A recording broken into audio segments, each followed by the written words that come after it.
Welcome everyone, Legion Gaming. I'm your host Donnie, and as always, I'm joined by my co-host Deucy. I'm back, everyone. You are back, Deucy. It's been quite a while. We're doing episode 77, a little bit different. We had plans to do this a few weeks ago, but you were down with a pretty bad sickness that had you down and out for a little bit. Some wild virus. It was probably the worst virus I've ever really felt. It seemed like it because it was pretty crazy, and usually, you're sick for like a week or two, and this was like, wow, I'm out for like almost 3 weeks. It felt like It was bad. I tried to go back to work a little too soon, and I'm like, nope, I'm down for the count.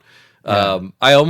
I was missing out on the recording, though. I almost wanted to join you guys for Terminator last week, but I would have been coughing up a storm. I think it would have been really funny if you had been on that one and you just been like, kind of like trying to talk through your voice. Yeah. And you just sound even more different, like you don't even sound like yourself or something. Yeah, this will be a good test. I haven't really talked for a length of time. I mean, we just had the holidays with our families and stuff. That was a lot of laughter and fun, but this is going to be like our typical runtime straight through with talking. So excuse me if I'm clearing my throat in your guys' ears. It's okay. It'll be sort of a bit of a sound check for them, keep them awake. Yeah. If anything. Yeah. But we did have episode 76 a couple weeks back. I did do that with Vito. It was a really fun time. We went through some of the Terminator games, and it's more about the impressions of Terminator 2D No Fate, which I've been really enjoying. And thank you for stepping in. Yeah, thank you, Vito, for stepping in on very short notice. Yeah. I pulled that together pretty quickly, and I think it went fairly well, given that short amount of time. It made sense, too, like you guys with the Ghostbusters episode. I don't remember playing too many Terminator games back in the day. Like, definitely RoboCop versus Terminator, and probably T2, the arcade game, and that was it. Well, the funny thing is Vito hadn't either. Oh, yeah. So it was like, okay, well, I'll share my experiences with pretty much all the ones I play, which is most of them. Yeah. So that was kind of fun, too. But yeah, it was a fun episode when we got to like all the Terminator 2 bits and whatnot. And what we were going to do originally was, for episode 76, was sort of a 1995 year in review. I've been talking about this for a little while with Deucy, where we kind of just want to take a year, whether it's significant or not in some way, and kind of re-examine it. We thought it'd be funny if it would have been like a 30th anniversary in 2025, but as of this recording, we'll be in 2026, so Happy New Year. Oh yeah, Happy New Year, everybody. Because this will be releasing just after 2025 ends. This is a 31-year year retrospective. Yeah, I'll still call it 30th because, it'll be, was this January 2nd or 3rd? I know what day it'll be when this gets released. So it's really just early. Short after, yeah. So either way, I thought it'd be really fun if we would cover a year and kind of take a look at what was releasing.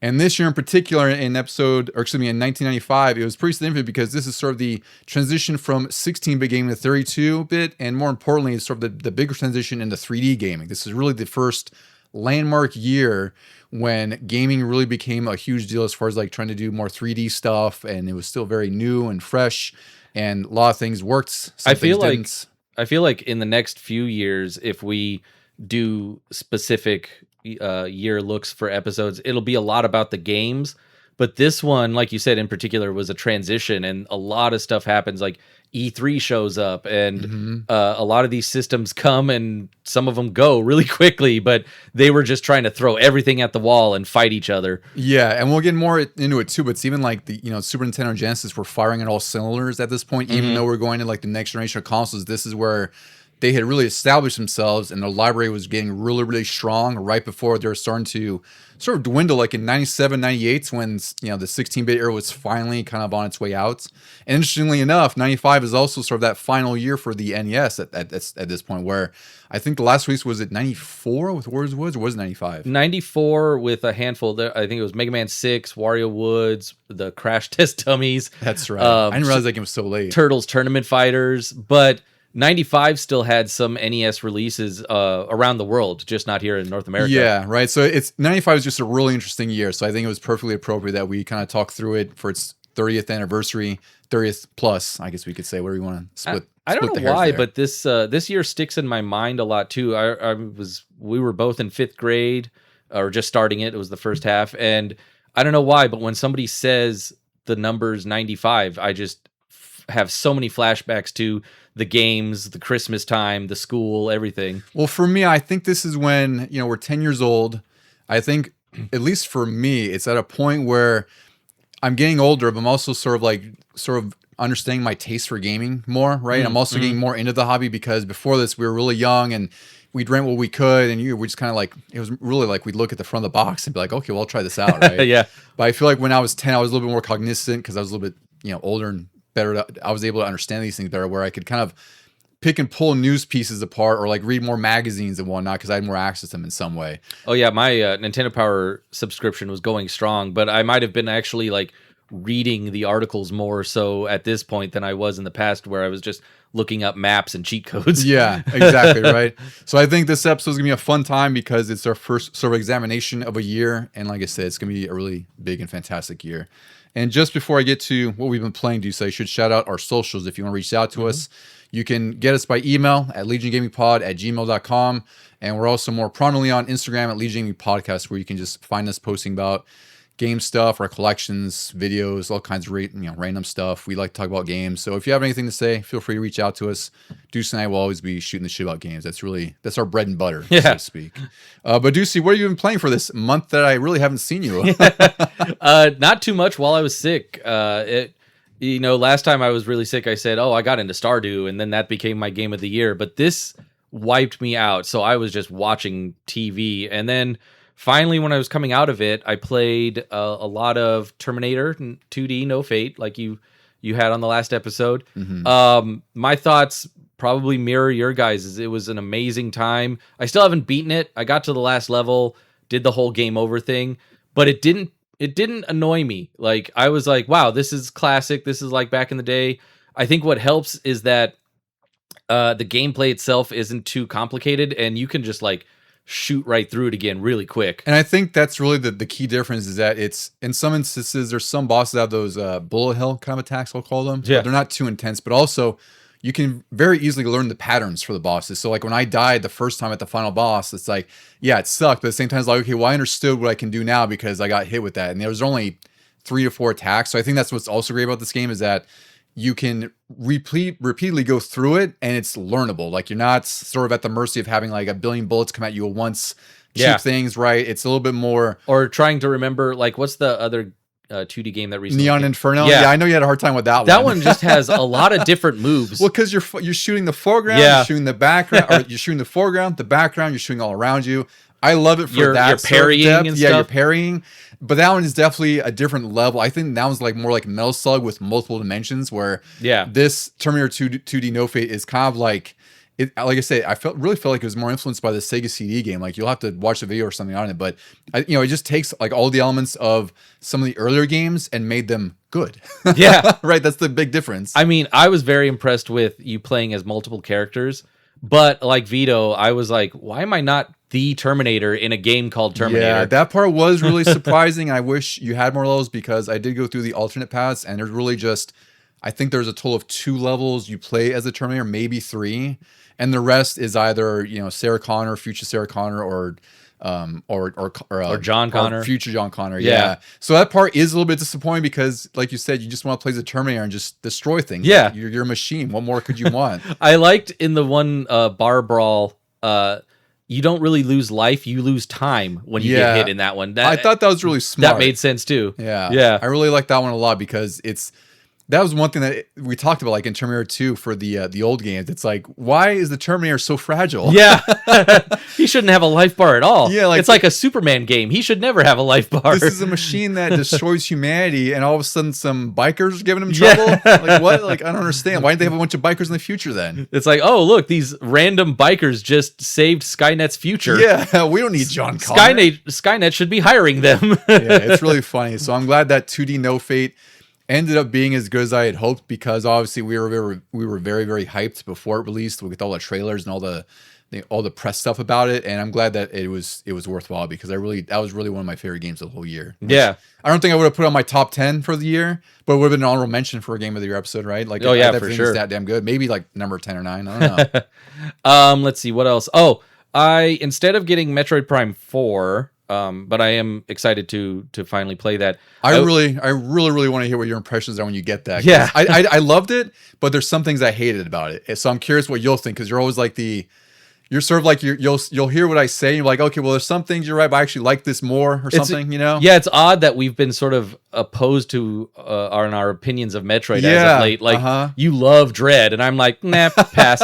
Yeah. So I might do that with 4, where you were like, okay, I loved it, but I hated some parts, and I'm like, no, I liked it all the way through. Yeah. No, but instead I got back into Metroid Prime Remastered, and I played it when it first came out, but it was on my old original Switch, and it was too dark. It was like Doom 64 dark, and I could not get anywhere in it. And now that I have a Switch 2, things have changed, and I'm just loving going through it. And there's a lot I actually forgot because I haven't really played through this since it first came out on GameCube. And so, like, the entire level of the Phazon mines, I was like, oh, whoops. I actually forgot about that part too. I was wondering if it's because, like, it's not a bad part of the it's kind of short and towards the end. Yeah, I found myself doing the exact same thing when I first played the remasters. Like, I totally forgot this part was in here. And then I'm reminded, of course, when you get to like, oh, yeah, the artifacts. Yeah. My one sort of nitpick of the game, which isn't even really a nitpick. It's funny because I remember all of the items I should have and where to use most of them. But then I'll be going through a part and I'm like, shouldn't I have the X-ray visor by now? Shouldn't I have the grapple beam by now? Where is all this stuff? Then I remembered that I played it the first time with a strategy guide, so I was just following it page by page, and it was that's interesting. Very concise. Whereas this one, I'm doing it blind, and it's very Metroidvania. It was an amazing turn into 3D. I really love that game. Yeah, that game is really timeless for me. That one really is one of my favorites of all time, just because of the significance of it. And that is the benchmark as far as first-person Metroid, which I know, it's kind of a silly thing to say because there's only like 4 of them. Yeah. Right? But Metroid Prime 1 is by far my favorite. It is just so good. It really just encapsulates everything that was Metroid before it and makes it into a 3D game. It is very much, you know how like Ocarina of Time was the 3D N64 version of A Link to the Past, basically. Yeah. This Metroid Prime is the first-person 3D version of Super Metroid. Yeah, that's a perfect parallel for that, where it's like it just took a 2D game and then applied everything and expanded it. They even use a lot of the same music and the same sound effects and everything, so you're just like, this is what I wanted it to feel like. Yeah. They played it safe to go into the next generation. Which is ironic, because also, the whole first-person thing wasn't safe, technically, right? So it's incredible that they pulled it off, and that it still holds up decades later, and the remaster is just a fantastic remaster. It's really good on the Switch. Yeah, it's basically how I remember it looking on GameCube, but I know it's like 10 times better. Yeah. Like I think we talked about back then. Like, it almost feels like it was nearly a remake, but they call it a remaster. So whatever they did, to all the in-game assets, it doesn't matter. It looks really incredible. The last thing I found, and I wish I kind of had this while I was sick, it's called Cast and Chill. And it is just that. It delivers on the name. You are a fisherman, but you're not like, I don't know, like the deadliest catch guys or anything. You're going out on the most calm and serene lakes with amazing pixel art graphics, and then you just throw out your line and you catch some fish. Every time I catch a largemouth bass, I think of our buddy Mike playing Black Bass on regular Nintendo. That game came to mind right away when you sent me the trailer for this. Yeah. I really thought of Black Bass and Mike playing that thing. I figured this game would be perfect for him. It's also, you're not really trying to get anywhere. You catch fish, you get money, you upgrade your equipment and your boat, and sometimes you can buy new licenses that get you in new areas of fishing. But that's it. And then occasionally the guy at the shop will say, oh, hey, like, so-and-so caught this size of a fish. You want to try to beat them with it? And then you go out with your best equipment and like this.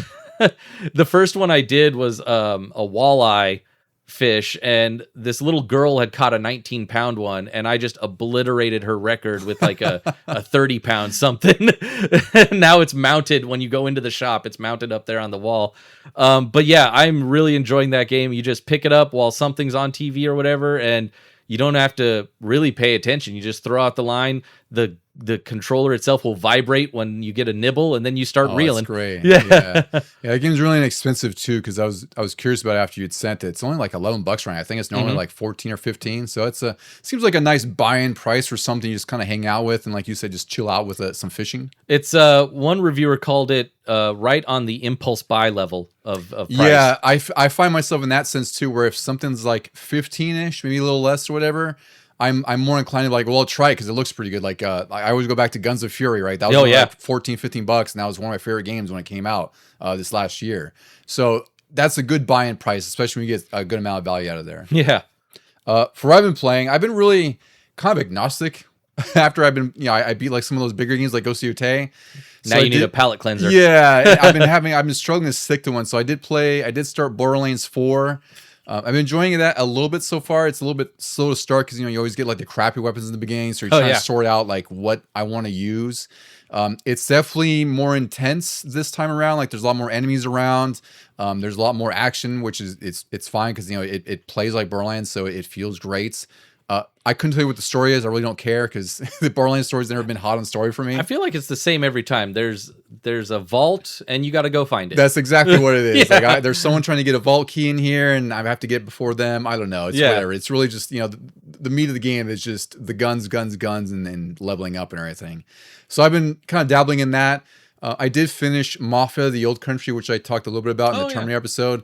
It was enjoyable. Like, I don't think I liked it as much as Vito did. Like to put it on I think he had it on his game of the year, right? Top 10 or something like that. I enjoyed it. I just think it's a little bit too linear for me. Because it's so much of just drive here, have a skirmish, which is what I mentioned last episode, drive back. And that's most of the game. That was basically Mafia 1 and probably Mafia 2 for the most part. Even though they touted open world maps and everything, it really didn't let you do that. Exactly. So, and then the open world, so you can sort of, when you're on the open world, it looks a lot bigger than it is. They did include like a free roam, free DLC, which I didn't really try. Because I actually ended up trading in after that. I was like, well, I beat it. There's no reason for me to go through it again, so let's trade it in. Is the story at least fun? Yeah, that's the thing, is the story kept me. That's the only reason I played through, right? Because the story was really enjoyable.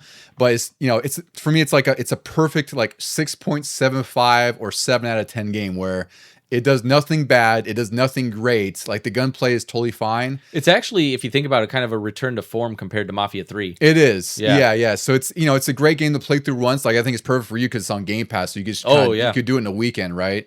So I had a solid time with it. The open world stuff, there are things that you can kind of collect. Like there's newspapers, little trinkets and whatnot, and little beads that are like your you can add to like your.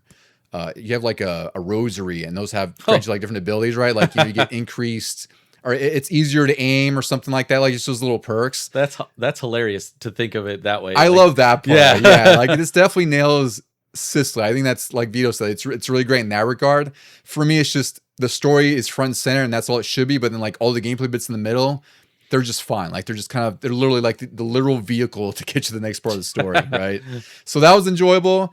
The last one I actually got into last night. I'm only going to talk about this recently because like we hung out last night, we had dinner and everything, and then I got home and I wasn't really tired, so I got into Marvel Rivals again. Out of nowhere because they added Gambit, they added Rogue, they added a ton of characters. So I played a few matches of that last night and this morning, and that game, I talked about it when it came out. Like I like it because I can kind of get into a game for a few matches, enjoy it, get my fix, jump out, and that's kind of the point I'm at now, where it's like it was just something that I could get into for a few matches. I don't know, I know they have Deadpool coming. Like I'm actually surprised at how much content they've been adding, like they've promised. Yeah. So it's been really fun. Like it's an enjoyable time. It's definitely a game, like I mentioned previously way back, where it's totally dependent on how much your team actually can play. Like this morning I got into some matches with some people who are just absolute garbage. Like I have 3 healers on the team and no one's healing. So what I do is I tend to roll switch, where it's like there's sort of like the tank, there's sort of, I think it's called like a Vanguard, where they're sort of like the damage DPS kind of characters, and there's healers. So I rotate through depending on what I think the team needs. But it's like if I have 3 healers, we don't need me healing people when they're not doing anything. No, but anyway. you need to heal yourself. Yeah, right. So it's like it's really funny where it's like that dichotomy of the game. It's like it's you could get in a great match where everyone has like this sort of synergy where they're all playing their roles correctly, or you have somewhere I was playing like the Smart, where it's like, what are you idiots doing? Wasn't I know because this is based on Overwatch and those types of games. But wasn't there a thing in Overwatch? I didn't play it too much, where like a certain type would lock out if there were too many on the team. So that's always been a point of contention, especially for Marvel Rivals, is role locking. So I don't know, maybe in competitive they had it, because I had played this before on Series X, and I started on PS5, which I had to start a new account, but then I later found out this morning that you could link your account, so I was able to migrate my account over, which is great. Yeah. But competitive mode doesn't open to like level 15 or something like that. But in the quick match, like it's not roll locked, so it's like that's why I had 3 healers. Yeah. I had 2 damage people and no tanks. So I'm like, well, I guess let's play a tank, because everyone just wants to play their favorite character apparently. You know? But again, like it's a fun time. It's just like any game, it's up and down, right? in this case, I know what they were trying to do, and it's awesome. Like, it kind of took focus away from Overwatch for a little bit, but like, here's a game that's like that, but with characters you know. But at the same time, like you said, people are going to play as their favorite characters, so maybe they should have done it to where, like, you could have Spider-Man, but he has like 3 different types, where if he's wearing the black suit, he's a tank, or if he's wearing this suit, he's a healer. Like, they should have done it so that you can still play as your favorite character, but then maybe change up the roles. Well, I think, at least how I perceive it, is that they have that in mind already, where they know people are going to be sticking to their favorite characters. Because like I really installed it again because Gambit's on there, and he's really fun to play. Like, he's a little bit hard to learn. Like, I had to kind of grasp on like how his decks change, because you can kind of alter between them and how it buffs your teammates or debuffs your enemies. And that's really wise, because I think they design with the intent that their characters are locked to their roles, but they're also designed in such a way that, you know, you can kind of play with, you know, multiple roles in one team. But the other half of that is you have to have your teammates who aren't idiots, right? Yeah. You have to make sure they're actually being effective healers. Like, 3 healers is fine if they're healing. Yeah. But if there's 3 healers and I'm dying over and over, and I'm supposed to be like Penny Parker, the tank in the mech suit, and I can't stay alive, well, we're not going to win or capture an objective, you know? So I think that's part of it, where they're probably, I have to imagine they're cognizant of like people just sticking to one character because someone's going to play as Loki because they love Loki, right? Yeah. They're not going to switch around. Where for me, like, I have favorite characters in each sort of role or class, but I enjoy playing as all the others because, frankly, like, all the characters here are really well designed. They're all pretty fun to learn. It's just a matter of like what playstyle fits you. And there's like 30 or 40 characters, something crazy. It's really incredible. So again, like, it's a good distraction for me sometimes. Like, I don't think I'll pay money to get deeper into the game, and it's still a free to play game. So it still has like the UI is filled with like a bunch of currencies and like a bunch of just crap. Well, my favorite part about that is, like, it's not pay to win, and they do a lot of fan service with the costumes. Yes. And that's all I want from various Marvel games, is give me like tons of costumes, because they have decades of history. Yeah. And I think that's really the biggest thing I appreciate about this game, is that you don't have to spend any money if you don't want to. Like, if you just want to get your fix in, like I do, where you play a few matches a night, or if you want to, pop in every now and then, you can do that. You just have to kind of reacclimate yourself to how the characters play and everything like that. But that's a small concession. Like, you're not paying anything for the battle pass stuff or anything else unless you want to. It's purely cosmetic, which again, if you want to spend money on the cosmetics, there's a lot of cool shit in there too. Right? Yeah. So it's a fun time. I didn't expect myself to get distracted with that, but I was like, last night I was like, I'll play some Streets Rage 4 and I'll play some Marvel Rivals. So. Well, that combination that you just mentioned reminded me that I played right before I got sick was Marvel Cosmic Invasion. Oh yeah, I did play that earlier this week too, because I finished up all the challenges in there finally. Oh wow! And I unlocked all the extra stuff in the vault. I really enjoyed that game. I am almost done with the main story, the first run through, and then I got sick, and I was like, I tried to play it while I was sick. I was like, this is like upping my heart rate and upping my fever, and it wasn't working out. But I really enjoy that game for some reason. Like, I thought I would really like the characters that I've always grown up with, like Spider-Man and stuff like that. But Captain America is just bad, really fun, freaking ass. Yeah, he's really fun to play as, because his shield. One thing I love about these games, and we'll kind of I'll parallel this to X-Men 2, which we'll talk about later in a little bit. But they don't make your abilities cost health, and they actually want you to use your abilities. Yes. That's the biggest thing that sucked about some of the early beat 'em ups, is that it was almost a detriment to use your mutant abilities, because they wanted you to like lose your health or whatever else. And if they encourage the use of it. If you had a really cool looking move or a screen clearing one, it would take some of your life, your super move. But yeah, in this one, you can just combo to your heart's content and then tap in another guy, or not even tap them in, but like hold the button so they attack a little bit. It's very Marvel vs. Capcom in that regard, where it's like you can extend your combo or your juggles depending on what sort of team synergies you have. Yeah, so I've had a ton of fun with that, and it's funny because I somehow deduced, how you unlock with those cosmic cube things.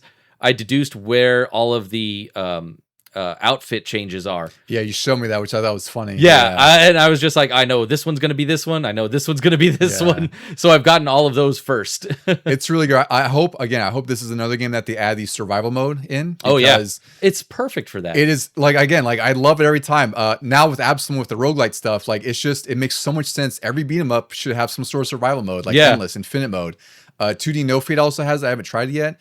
But Cosmic Invasion, it's by the Shredder's Revenge developers, so I imagine they have to have something up their sleeve. Like it's gotta be, and I'll pay. They'll probably be adding characters too, which would be I cool. think they got to, yeah. But it was, again, this is another game where we were both very much anticipating it, and I didn't think it was going to falter. It's Shredder's Revenge developers, so I was like, I knew it's going to be really good, and it's freaking fantastic. I really enjoy it. I think Shredder's Revenge still takes the cake for me. I think that would be number one in our recent beat 'em ups, but this one is racing up the list. Yeah, I still think it's Street Rage 4 for me.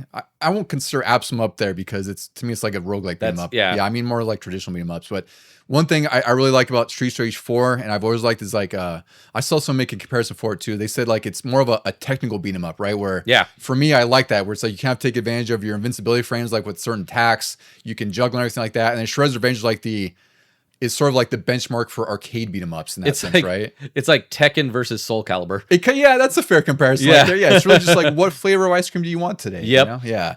But Cosmic Invasion is up in that upper echelon, I would say. I know it's a little bit early to say, but it is so tight and so fun to play and so well done that I think it's a fantastic beat 'em up. It's really, really good. Yep. All right, Deucy. Well, I guess we should get to 1995 and venture into our DeLorean here. I was going to say, travel back in time 30 years. I like it. Let's do it. It came from the third dimension with its own brain, its own voice, its own legs. There's only one problem. It needs your eyes. Virtual Boy. See it now in 3D. Right, Deucy, we are here on episode 77, the 1995 year in review. A little bit different than our sort of game of the year, best of the year kind of stuff. We're taking a look back 30 years ago. And 3 decades. And after all the news and reviews, we will kind of have our own little game of the year awards we'll have a little bit of awards in there. Yeah. So this is a little bit, we're going to kind of trying to be like reasonably comprehensive here. Really, like we just want to kind of talk about what was going on in 1985 in the gaming world, what was releasing at the time, some things that were notable, like any news bits that were coming out. I even got like a little bit of a cheat sheet here where I took note of what was on the cover of some of the more infamous magazines like EGM, GamePro, Nintendo Power. I want you to like screenshot that and put it on our Instagram because if we say it out loud, it doesn't do it justice. Yeah. Like I cannot believe over half the year EGM had Mortal Kombat 3 on the cover. And we'll talk about this too, but I'll tell you this, because if you look at that, how many times it was on the cover, and then you look at the top 10 games sold in the US in 1995. It was the top, wasn't it? Yeah. Yeah. So it's like, it makes sense, but again, you're right. Like, it's really shocking. So we'll get to that. I think this is a fun episode because it's always fun to look back on things. And for us, we always love looking back at games because that's really what this whole podcast is predicated on. This is a fun one because we're going to have a lot of memories that we're going to share, but then there's going to be a lot of like 30-year hindsight that we can look at and go, oh, exactly. I wasn't, as a 10-year-old, I wasn't fully aware of this happening, but that's interesting. Yeah. So we're kind of going to go quarter by quarter because there's not like a whole lot of games we're going to cover. We're just kind of briefly touch on them because we don't want to go deep diving too much because we do have a lot we kind of want to get through today. And we might cover those in future episodes. That's also fair. There's probably a lot here. Or we've already done them. Yeah. So we'll kind of start with some of the main game releases that happened early in the year. So in Q1, actually, before we even get to that, let's talk about sort of what gaming was in 95. So where things were, right? So at this point in 95, the Genesis and Super Nintendo were locked in a very intense console war, which of course all of us know. If you're listening to this, you've heard it endlessly. At this point, the Genesis had been outselling the Super Nintendo for the last 3 years around Christmas, which is a big deal because... And I guess because I was a Nintendo Power subscriber, I never really noticed that. And I was a Nintendo kid. I had Nintendo, Game Boy, Super, nothing. Well, my dad had the Game Gear, but like, I would not have expected. I thought Nintendo was wiping the floor with them, but it seemed like not really. Yeah, and from my perspective, I always thought they were almost even because I'd always see stuff like you go to the store.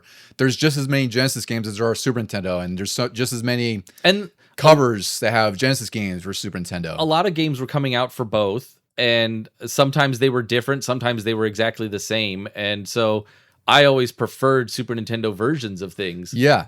And I think so until 90 or 91, I believe Nintendo had I think they had 96% share of the console market, which basically means that's it. They own the whole thing. And then by, I think, 94, somewhere around there, Sega had been a split. So it was 50-50 between the two. I don't know if there was, maybe SNES had a little longer or more. I forgot which one was which. But basically, it was a lot more even than what it was a few years ago. It's funny. I did this for a college class. I did the console wars, and it was all about the stats and everything. And I think what happened was like Super Nintendo came out, and the news, the way they covered it was like all these parents were like, why do I have to buy a whole new thing for my kids with these just so they could play these new games? What's super about it? And so Sega just sort of snuck in, and they had been with the Genesis pretty much since the NES times. And they were like, hey, we haven't changed. Come see us. Because I think that's, again, that's something we talked about before, where the Genesis, at least when I was younger, assumed it came out around the same time as Super Nintendo, because sort of Sonic was sort of that marker, right? Yeah. That's when it really just took off running, for lack of a better term there. But, the Genesis had been around since 89. It wasn't until Sonic that's when things started really to change. And that's when Super Nintendo had just launched as well. So that's when they were locked in this heated battle all throughout the early 90s. The Sega CD had also been out by this time. I think that was like 92, 93, somewhere around there. So Sega was already sort of dipping its toe into the future of gaming. I think that's one thing that I'll always give Sega credit for is, despite their failures, they were always trying to be one step ahead of everyone. So no one's ready for the Sega CD format necessarily, but they tried it, right? Like there wasn't a big library of great games, but they were the first to try it before even Nintendo did. And Nintendo tried to do a CD-based system before they dropped out of that. They who came out with the sort of online aspect first? Was it Super Nintendo or was it the Sega Genesis? So thing? Sega had Sega Channel before. I don't think you could play games online back then, but it was really just... No, that's what I mean. But there was a digital distribution service. Yeah, and like Super Nintendo had the same thing too with like the F-Zero stuff. And well, it was the Teleview in Japan. Yeah. So that was the thing. So Sega Channel was available in the US, I believe, but Satellaview was not. So there was no sort of digital distribution, which is a crazy thing to say in the early 90s. There was no such thing for the Super Nintendo here or Nintendo.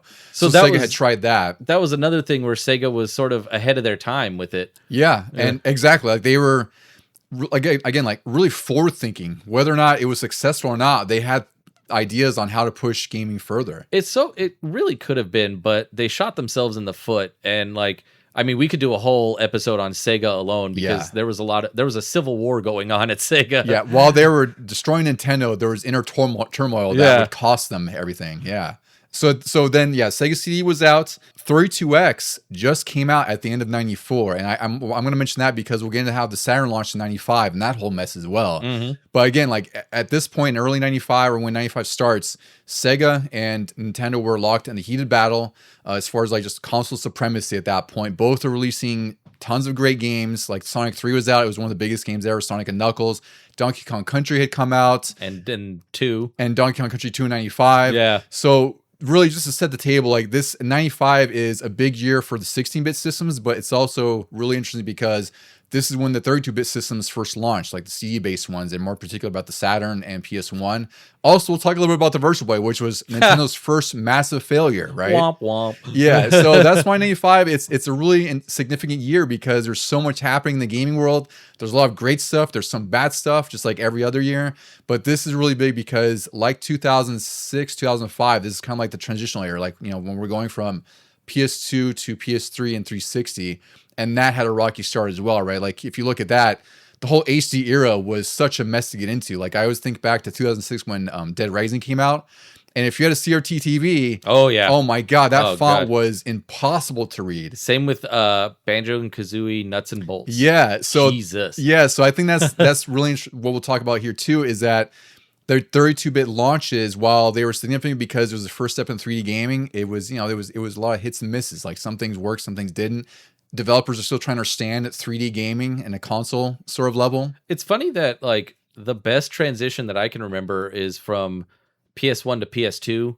And that felt very clean, and that was a generational leap. And from N64 to GameCube, that was a generational leap for Nintendo. It was, yeah. So it's really like HD was that big of a deal, and in this case, we are switching from, again, 32-bit or 16-bit to 32-bit. Also, CD formats were becoming a norm. 2D to 3D. And 2D to 3D. So that's why I think when you do these big sort of seismic shifts in technology, like the HD era, you're going to have a rocky start before things get going, because obviously the PS1 would dominate everything in just a couple of years after this, right? Yeah. So 95, to reiterate for the billionth time, huge year for gaming. And then to cover that, E3. E3. So this happened in May. So let's go through a couple of the key releases in Q1 first, then we'll get to the Q2 stuff. Oh yeah, May. Yeah, so it's just January, March. I got a few things here because, again, it really seems like the middle of the year and fall is loaded, which is expected because a lot of big games come out towards the fall for the holiday releases.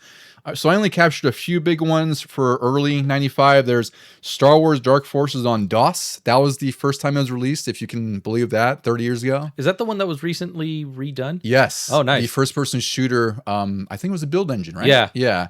There's also Bust-A-Move, which was known as Puzzle Bobble on the SNES. That's a great puzzle game with the little bubbles and you match 3 kind of thing. Mario's Picross. I remember seeing ads for this. I never learned how to play Picross. This thing was everywhere. It was. Yeah. I remember seeing it in your Nintendo Power all the time. Yeah.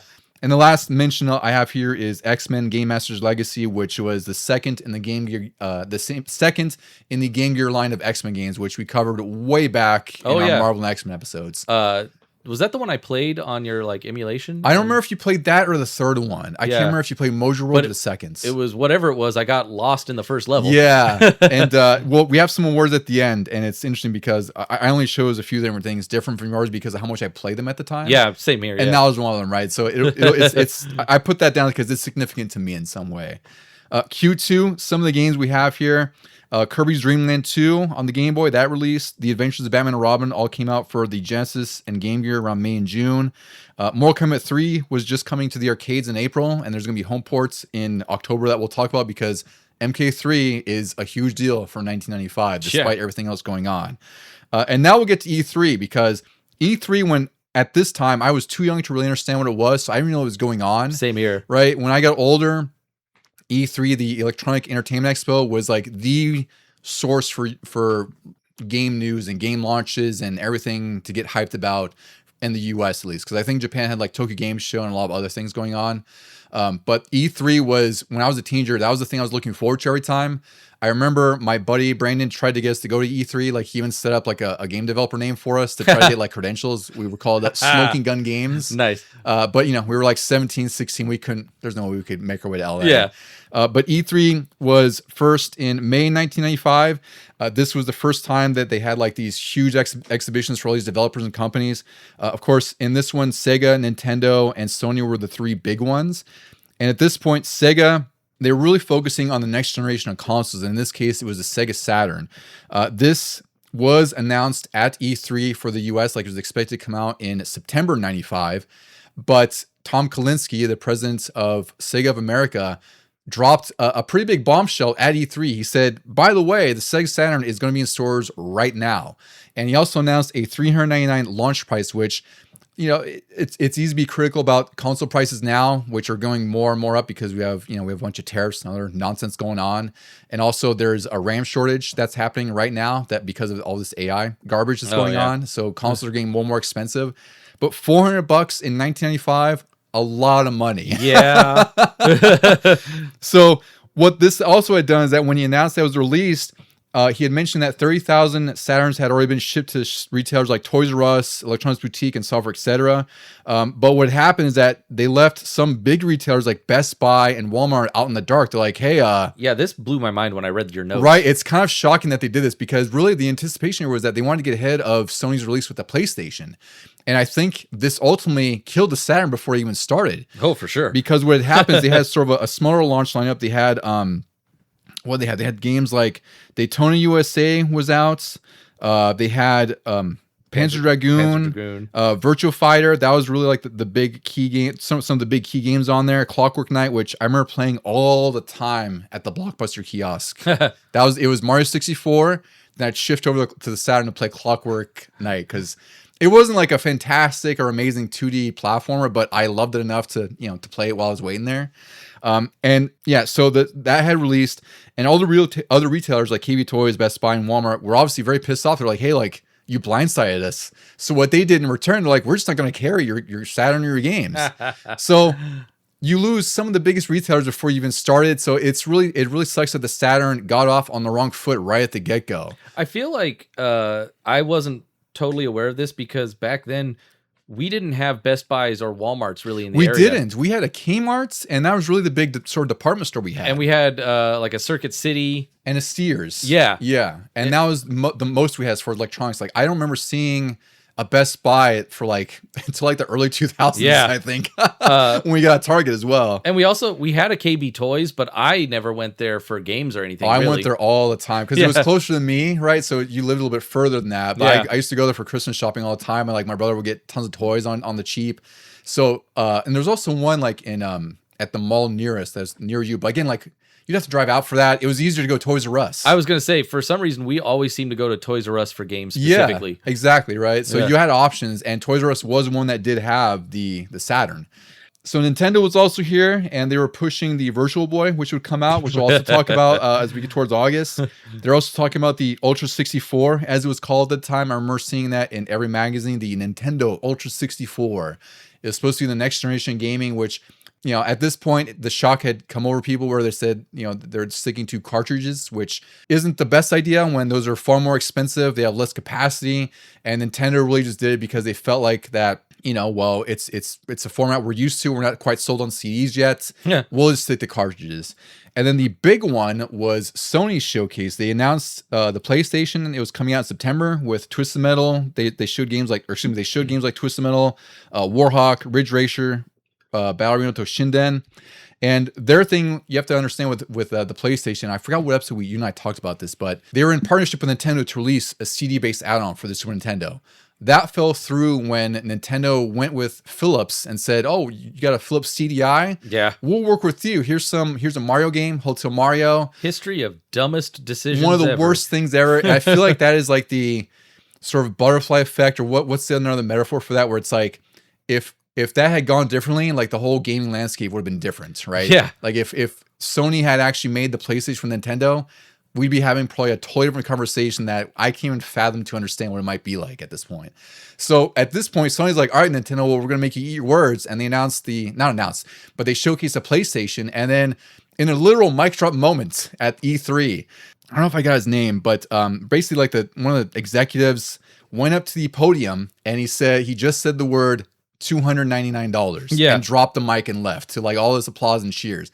And what the significance of that is that they're saying like, okay, you're launching the Saturn today at $400. Sucks for you. We're launching a PlayStation in September for $299. $100 savings, and we're showing all these games. Yeah, if you just have the patience and wait a couple months, this will be much better. Yeah. But all he said was $299. I think he had a huge presentation set up, and then when Sega came out and did what they did, he was just like, nah, never mind. Yeah, $299, I'm out. You have to, I think for me, like, I have to respect the confidence in that, where it's like, you're not going to talk about anything else, because you know the price point's going to matter. So you can talk about how it's $100 cheaper, and that's all you need to say. And you literally, like you said, I think you said $299, but you said $299 and just left. Yeah. As quickly as he said it, he was gone. Yeah. It's something really fun to watch on YouTube because, you know, it's like grainy VHS video, and like you just see the crowd erupt because you're just like, oh shit, like he really did that. Yeah. You know, it's pretty incredible and pretty ballsy, I would say, from anyone. Because again, the PlayStation wasn't proven quite yet. We'd seen, not we, but, you know, videos were shown. There was a lot of previews about it, but it wasn't anything like you didn't have the sort of established credibility of like a Sega or Nintendo, because this was the first Sony system. No, like Sony was known for TVs and camcorders at that point. Yeah, right. They're like, you're going to make a video game? Yeah. So again, very bold. I think it's very bold for them to do that. The irony, though, is that in the next few generations, they would keep getting undercut by Nintendo and Xbox. Yeah, well, because they caught on, I guess. Yeah. Right? They were like, okay, well, this is how Sony's doing. Because I think that's always the thing, is when you're looking at who's in number one, you're going to take what they did to get to number one and try to copy that or iterate on it, or, you know, make or do something better than what they're doing, because they didn't get to number one just by chance, right? By luck. They had to do, they were tactile in what they did. So it makes sense that they probably influenced others to say like, well, here's how we did it ourselves. And granted, it's not as simple as saying, you know, $299.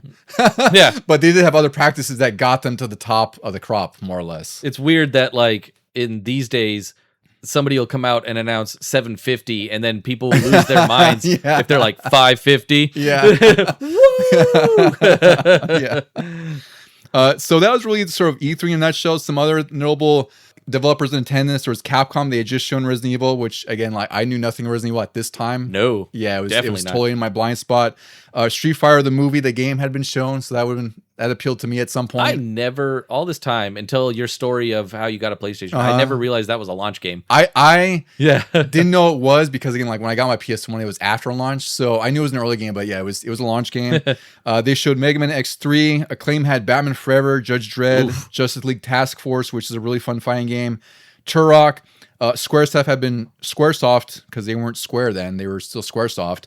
They'd shown off Chrono Trigger and Secret Evermore, which are two very big RPGs for the time. For the Nintendo. For the Nintendo, for their Super Nintendo. Yeah. And then, just as a note, the final E3 was a digital-only event in 2021, so it just kind of withered away, and it's sort of what it was because E3 was like the thing to hear. They were back then. It was the event to follow. They stopped, or not stopped, but they lessened it.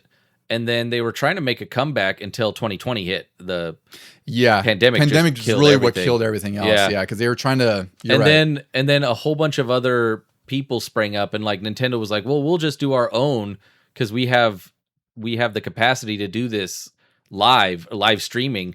You know, Sony was like, "We'll do our own." Microsoft, "We'll do our own," and then that's what killed it. That's what exactly. It sucks because I used to look for E3 all the time, like especially in the early days of the internet where it's like you're waiting for videos to pop up, you have to wait forever to download, or you're reading previews just to see the next screenshot of anything possible, right?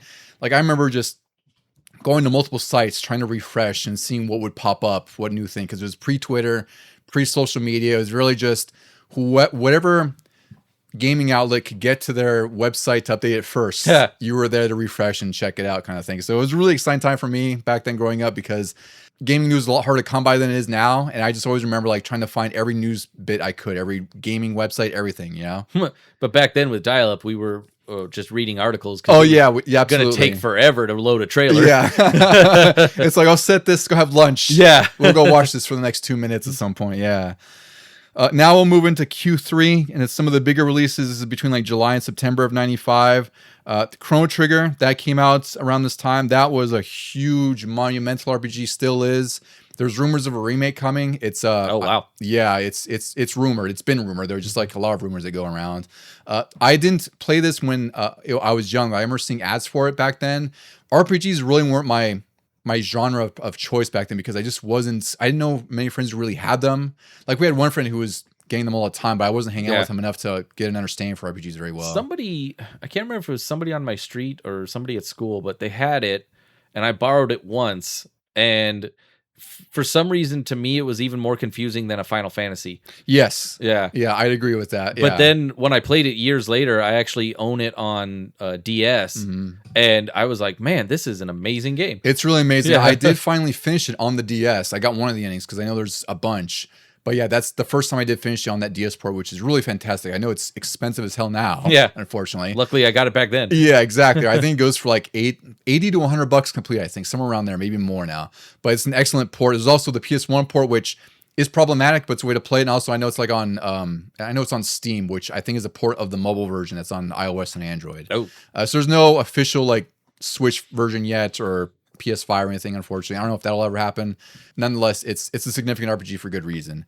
Mega Man 7 came out in 95. This is interesting because Mega Man X, we've talked about that a billion times. That was our first episode way back. Yeah. And that's that game felt more fresher despite coming out a year earlier than Mega Man 7 did. I didn't appreciate Mega Man 7 until much later because when I rented it, I was just like, oh, this is fine, but Mega Man X is better. You know? I had a hard time really grasping this one until I got older. And I think I would have appreciated it because I played all of the Mega Mans on Nintendo, and I'm like, oh, this is more of that. But yeah, I didn't even play it back then until it came out on some of the collections. And I was like, probably the first collection on GameCube and PS2, I would imagine. Yeah, maybe. And I was like, oh, okay, this is Mega Man. Yeah. Killer Instinct debuted on the Super Nintendo. This was a big game for me. It's a condensed port of the arcade game. As far as I was concerned back then, this looked like the arcade. Like I didn't realize there was a big disparity until I actually played the arcade version way later in life. But to me, this looked like the screenshots I'd seen in the arcade version. So it was a game I put a lot of time into with my brother and my buddy Alex. Tekken 2 debuted in the arcades. Kind of shocking to me that Tekken 2 was out in 95 because Tekken 1 would debut on the PS1, I think later in the year, and then finally Tekken 2 would get ported to the PS1 in August 1996. There's Castlevania Dracula X on the Super Nintendo. This is a port of Rondo of Blood. It's a different kind of ports. It's not a good one, is it? It's it's hard because I don't want to knock it too much because it's a lesser Castlevania game, but it's a good Castlevania game. It's just hard to compare to like Bloodlines or even 4 because this is just sort of like a compromised version of Rondo of Blood, which is only available on the PC Engine Duo, which is the TurboGrafx CD, only in Japan. They had like animated cutscenes, they had incredible CD-based music, right?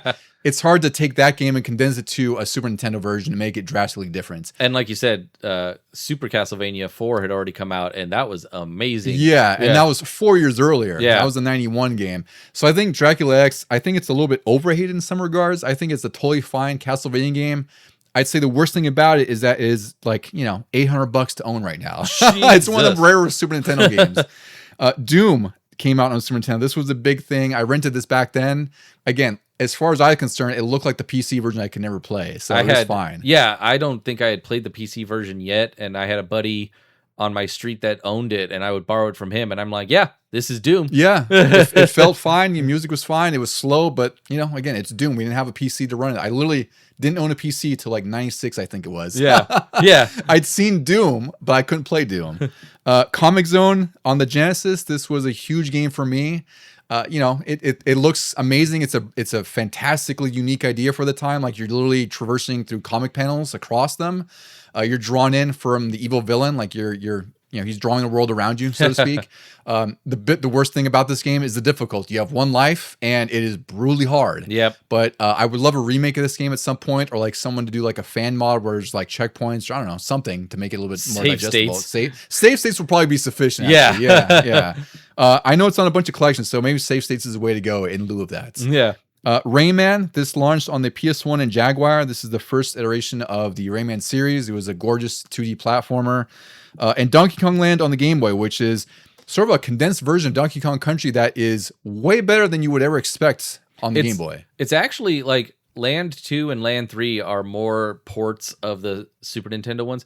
This one was kind of unique in that it only had 4 worlds. It was very different from the it's almost I would kind of say it's like a parallel to like the Mega Man games, yeah. Right? Where it's very much like the original experience. It's a different kind of flavor of things, but they did a great job of condensing it to a Game Boy. Like they didn't try to literally port the Super Nintendo one and try to smash it in here or something. It actually is a perfectly great game on its own rights. Yep. And in the middle of all this happening, we have 2 big launches. One, more successful than the other.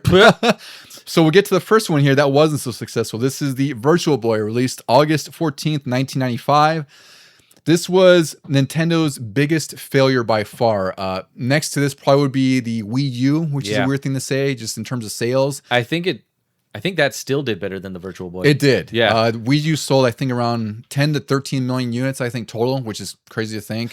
Some people would say like GameCube and N64 were failures because they weren't like, Wii level or Super Nintendo level.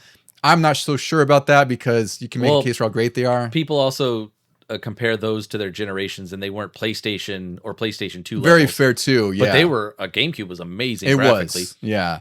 But Virtual Boy was definitely a failure. From what I found, it seems it only sold 777,000 units, so it didn't even break 1 million sales.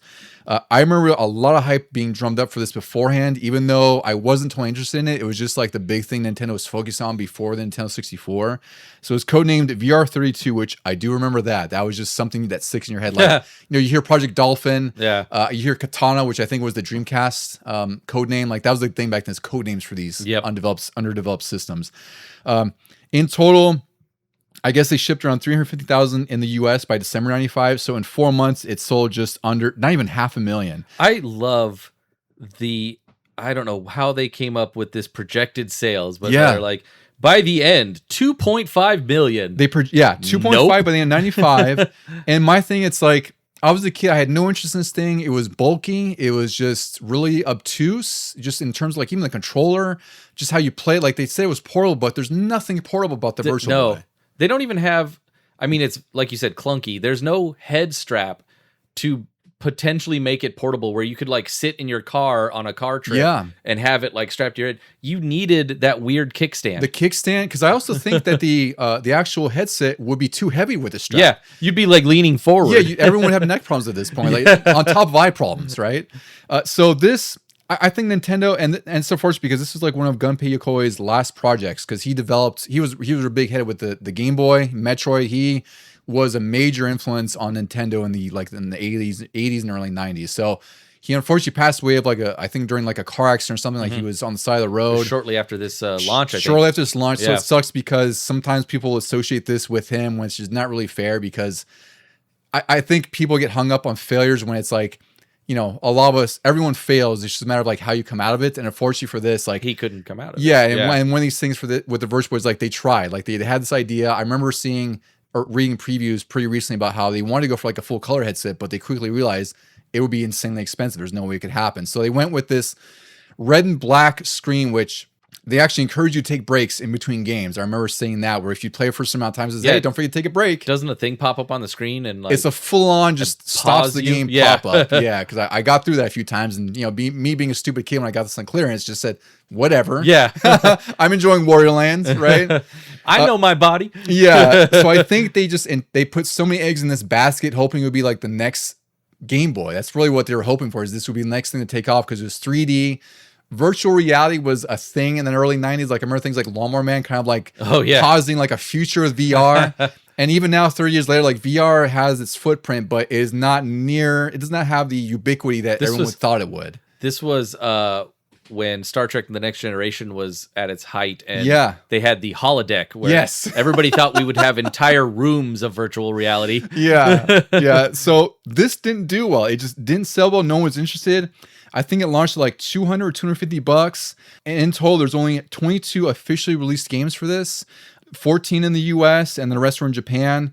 This was also released in Japan in July 95, but it was actually discontinued by December 95 in Japan. Oh, Jesus. It released August 95 in the US, and it was discontinued just a year later in August 1996. The final game was 3D Tetris, which came out in March 96. This was, though, like Sega, kind of just ahead of its time, because you would go on to have the Nintendo 3DS, which had much better 3D capabilities.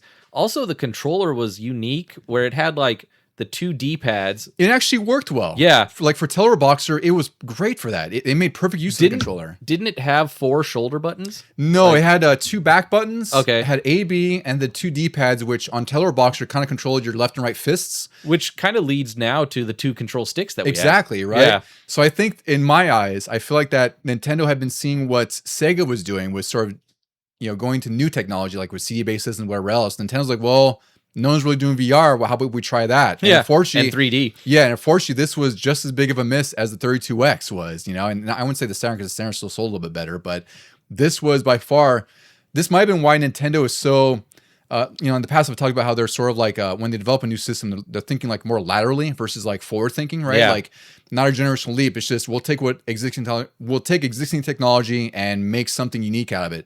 And I almost feel like that the Virtual Boy was their sort of lesson, like, okay, we're not doing this again because it costs us so much and it's too big a risk. So from now on, like, we'll kind of make these sort of iterative updates or iterative systems that are an advancement, but not like a generational leap. So if you think about the title too, it says Virtual Boy. And so you would say, oh, this is a portable system, the next in line from the Game Boy. And then they took too big of a leap, and so they did the Game Boy Color, which was very, very slight increase or improvement over the original Game Boy, and that bought them the time to do the Game Boy Advance. Yeah, and then all of a sudden they were like, okay, if we do these small advancements, not this giant wild leap, they like dominated the handheld system after that. Absolutely, yeah, because the PSP was, I love the PSP. Like I got it when it came out. Like my sister got it for my birthday or something like that, or for Christmas. I don't remember what it was. I love that system, and it was a literal generational leap over anything Nintendo had done before, right? Yeah. You literally had, it was almost like a lower end PS2 portable, like impossible to think about, but it was what it was, right? And the DS just came by with its unique games, its better price points, and it's one of the best selling systems ever to this day. And the PSP, despite its significance for what it does tech wise, it's almost like a footnote in Sony's history at this point. Like they barely even acknowledge it. Same with the Vita, right? So, yeah, Nintendo kind of shifted their thinking, I think, at least from my perspective, after the Virtual Boy saying we can't do that again. Yeah. This is not happening. We're just gonna stick with what we know, what works. Yeah, nothing wild. Let's play it safe. Yeah, and the Wii is a great example as well. Like again, we're transitioning to an HD era, and the Wii locked to its 480p fidelity, whereas PS3 and 360 are like, hey, like 720p, 1080i, 1080p, and despite how blurry the games were and everything, they looked considerably better than anything the Wii did, and the Wii outsold both. Yeah. I think it might have had combined sales of both, as far as I know. Yeah, I think it was like, it was beating them so handedly, and the other systems tried to do motion controls after that. They were playing catch up when it came to that. Like the Kinect and the Move and all that. And Nintendo was like, no, we just do this and do it better. Yeah. So the Virtual Boy to me, it's I owned one for a little bit. Unfortunately, it broke, and I just ended up trading it away, which was still worth a lot of money. Like I traded it for like $150. And it was broken. And unfortunately, because I lost the games I had like 5 games I got from EB Games. It was at the time when I got this, I was like 11 or 12 years old, and it was $35 for a brand new system. Each game was $10 brand new, and I got like the AC adapter for $10 or something like that. So I got like a quarter of the game library and an entirely new system for like $80 where it was back then. But it's just play it on an emulator, because I think one of the games I'll talk about in a little bit, like Warland, it is a really great game. Yeah. I wish that would get somehow ported. It actually is coming to Switch at some point online. And that's also ironic. I guess I didn't even think about that, but Nintendo, despite forgetting the Virtual Boy for almost 3 decades, they announced at one of their directs recently that they're coming out with a peripheral that I pre-ordered the moment it came up. Oh, nice. Yeah, because it's a novelty. Like, like I have to have this stupid thing.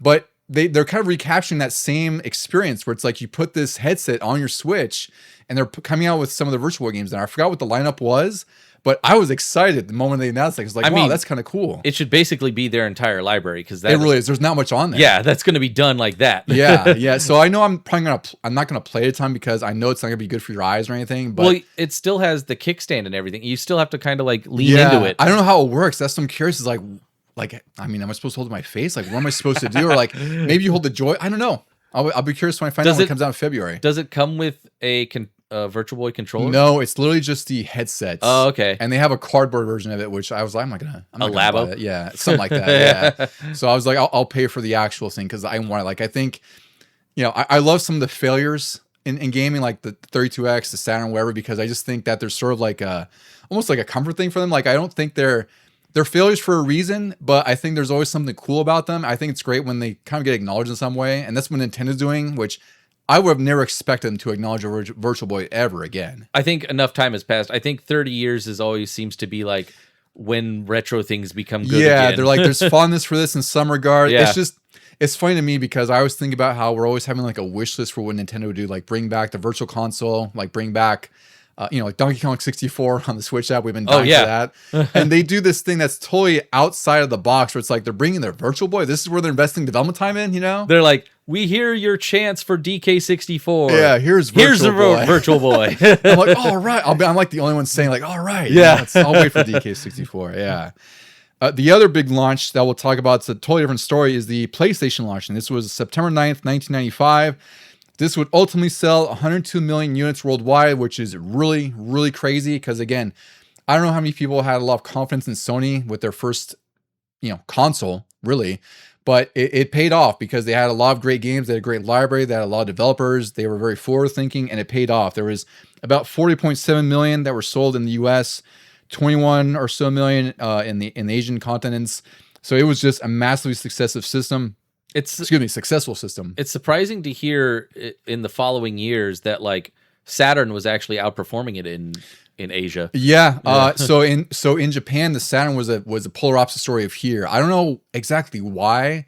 I know they had a much more diverse game library, and there's a lot more support there. So maybe that's really was the differentiator, was that, again, when you launch the Saturn with less games than you're sort of planning for to try to get ahead of the competition, it's $100 more. You're really just shooting yourself in the foot at least twice, because you already have a more expensive system, and you don't have a system that is as powerful as a PlayStation either, because that's the other thing, is that the Saturn was it was a really great 2D system and like an okay 3D system. So some of those 3D games didn't hold up as well, right? So I think that's the hard part, is that in the US, the Saturn was flailing, and then it was doing well in Japan until the PlayStation came out, and that's when they started getting ground in like 95, 96. So some of the launch titles, we talked about this in our launch games episode because I had a couple that were on there. But there's Battle Arena Toshinden, Rayman, Ridge Racer, NBA Jam TE, and Street Fighter the movie, the game, which was I mentioned before. That's like the game I wanted, and that sold me on it. So again, not like the strongest lineup necessarily, but it was a lineup that was successful enough for them to get away from to get a long big start on the Saturn. What else are we at? So I guess move into Q4 now, Deucy. Yeah. So we'll dive into there. This is when there's like it's the holiday time. A lot of stuff. There's holiday time. Yeah. So we'll be kind of wrapping up some of the games we're calling out here, and then we'll get into some of the stuff like the top selling games and like kind of what was prevalent on magazine covers, because that's a whole sort of separate sidebar that's a little bit fun to talk about there. That was based on my memory, and I was like, let's see what it actually is, because I'll tally this up. So some of the Q4 releases, these released between like October, December. Street Fighter Alpha was out in the arcades. Home ports wouldn't come till like February 96. Huh. Alpha it's really interesting because I didn't realize Alpha was that old, especially arcade version. I thought was still later 90s. I thought it was 96 as well, because I wasn't following Street Fighter Alpha. I literally saw that at a Toys R Us, and I was like, oh, a new Street Fighter that I hadn't heard of for my PS1. Like, I'll buy it. And luckily it was around like birthday time, so I was able to convince my parents I want this for my birthday or whatever. Yeah. But Street Fighter Alpha is interesting because up until this point, there was Street Fighter 2 Fatigue, because there was at least 4 versions out. Mm-hmm. The most recent one was Super Street Fighter 2 Turbo, which was it was only in arcades, and it had some home ports, I think, on the 3DO, and I forgot what else. So, as the 4th iteration of the same game with just new characters, some balance changes. Alpha was the step forward, but it was interesting because it was a prequel to Street Fighter 2. So the characters look a little bit younger. There's also a different roster, like Charlie's in here in lieu of Guile. He's Nash in Japan. He's like the parallel to Guile. Didn't they have a couple people from Street Fighter 1? Yeah, Adon's in here. Yeah. Sagat is one of the main bosses as well, like he was in Street Fighter 1. And Bison's here, except he's like hulking and just thick. It's really weird. Isn't there a guy that kind of looks like a samurai or something? That's Sodom. He was from Final Fight. Oh, that's really right. Interesting. Yeah, he was a really interesting character. He's kind of like the grappler here, because Zangief wasn't in Alpha 1. So this, I think the most familiar characters there was Bison, Sagat, Ken, Ryu, Chun-Li, and Akuma was hidden. I don't remember if there was anyone else that was sort of familiar before. So there's a new cast of characters like Birdie, who was also in Street Fighter 1. Oh, that's right. This was a weird sort of amalgamation of like, here's old and new, and especially old that you might not be familiar with. This had a really gorgeous aesthetic. It was almost like anime-like. This was really, to me, it was like the first step in like the Extra and Children of the Atom kind of style, where they had like these really huge sprites that are really vivid, really well animated.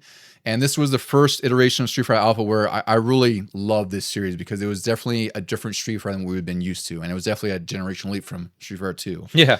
Super Mario World 2, Yoshi's Island, this was a big one for you and I, Deucy. I never bought this, but I borrowed it from you a lot. I played at your house a lot. It was a huge game. This was so fun. I'm pretty sure I got this that same Christmas as Donkey Kong Country 2, and because I just couldn't pick one or the other, and I had to keep splitting my time back and forth, because they're both relatively long games for someone our age back then. Yeah, they were. Yeah. And Yoshi's Island had so many like extras that you could collect and unlock and everything. I remember even getting this little like handheld pocket guide to tell me where all the red coins and stuff were. That's pretty funny. It wasn't a big. Oh God, I vaguely remember that actually. Yeah, it wasn't a big strategy guide with pictures. It was just like a pocketbook. Yeah, it looked like a novel. I used to buy those all the time for like fighting games, because it was just like a move list. Yeah. I remember those. Yeah, I forgot you had that. Jeez, that's such a flashback. Secret of Evermore, that was a really cool RPG on the Super Nintendo. Vector Man, WrestleMania the arcade game, a huge game for me on the PS1. Hexen Beyond Heretic, that was released on DOS. That was sort of the Doom engine, but more fantasy based, more magic based. That was a really cool game. Twisted Metal on the PS1, that released. That's a great one. We mentioned Doom on the Super Nintendo, but also came out on the PS1. It's a really interesting ports. Tekken released on the PS1. That was another big game. Killer Instinct came out on the Game Boy. You remember, like, I'm sure you remember the ads that were everywhere in Nintendo Power and everywhere else saying, Killer Instinct now on the Game Boy. Like, it's a condensed version that actually looks pretty good. I vaguely remember that. I just remember Killer Instinct ads, and then I think they would line up the boxes like it's on these systems. Yeah.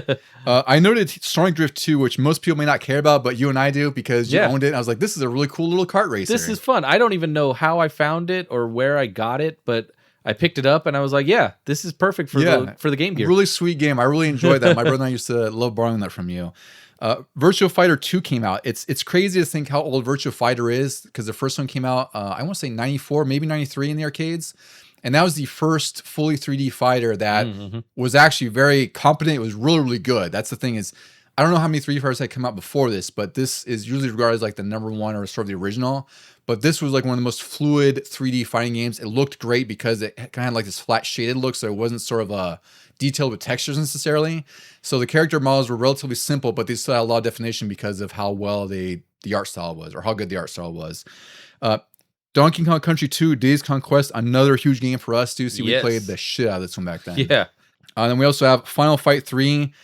I'll be honest, I was out of the Final Fight game at this point because I was definitely a Streets of Rage person by far. Oh, dang. I didn't realize there was a third one. You never knew that? No. Oh, my God. Now that I'm thinking about it, I don't even remember what the box art looks like. So I played it at least once back then, and my thing with Final Fight is that Final Fight 1 is good, but it's not good on Super Nintendo. Yeah.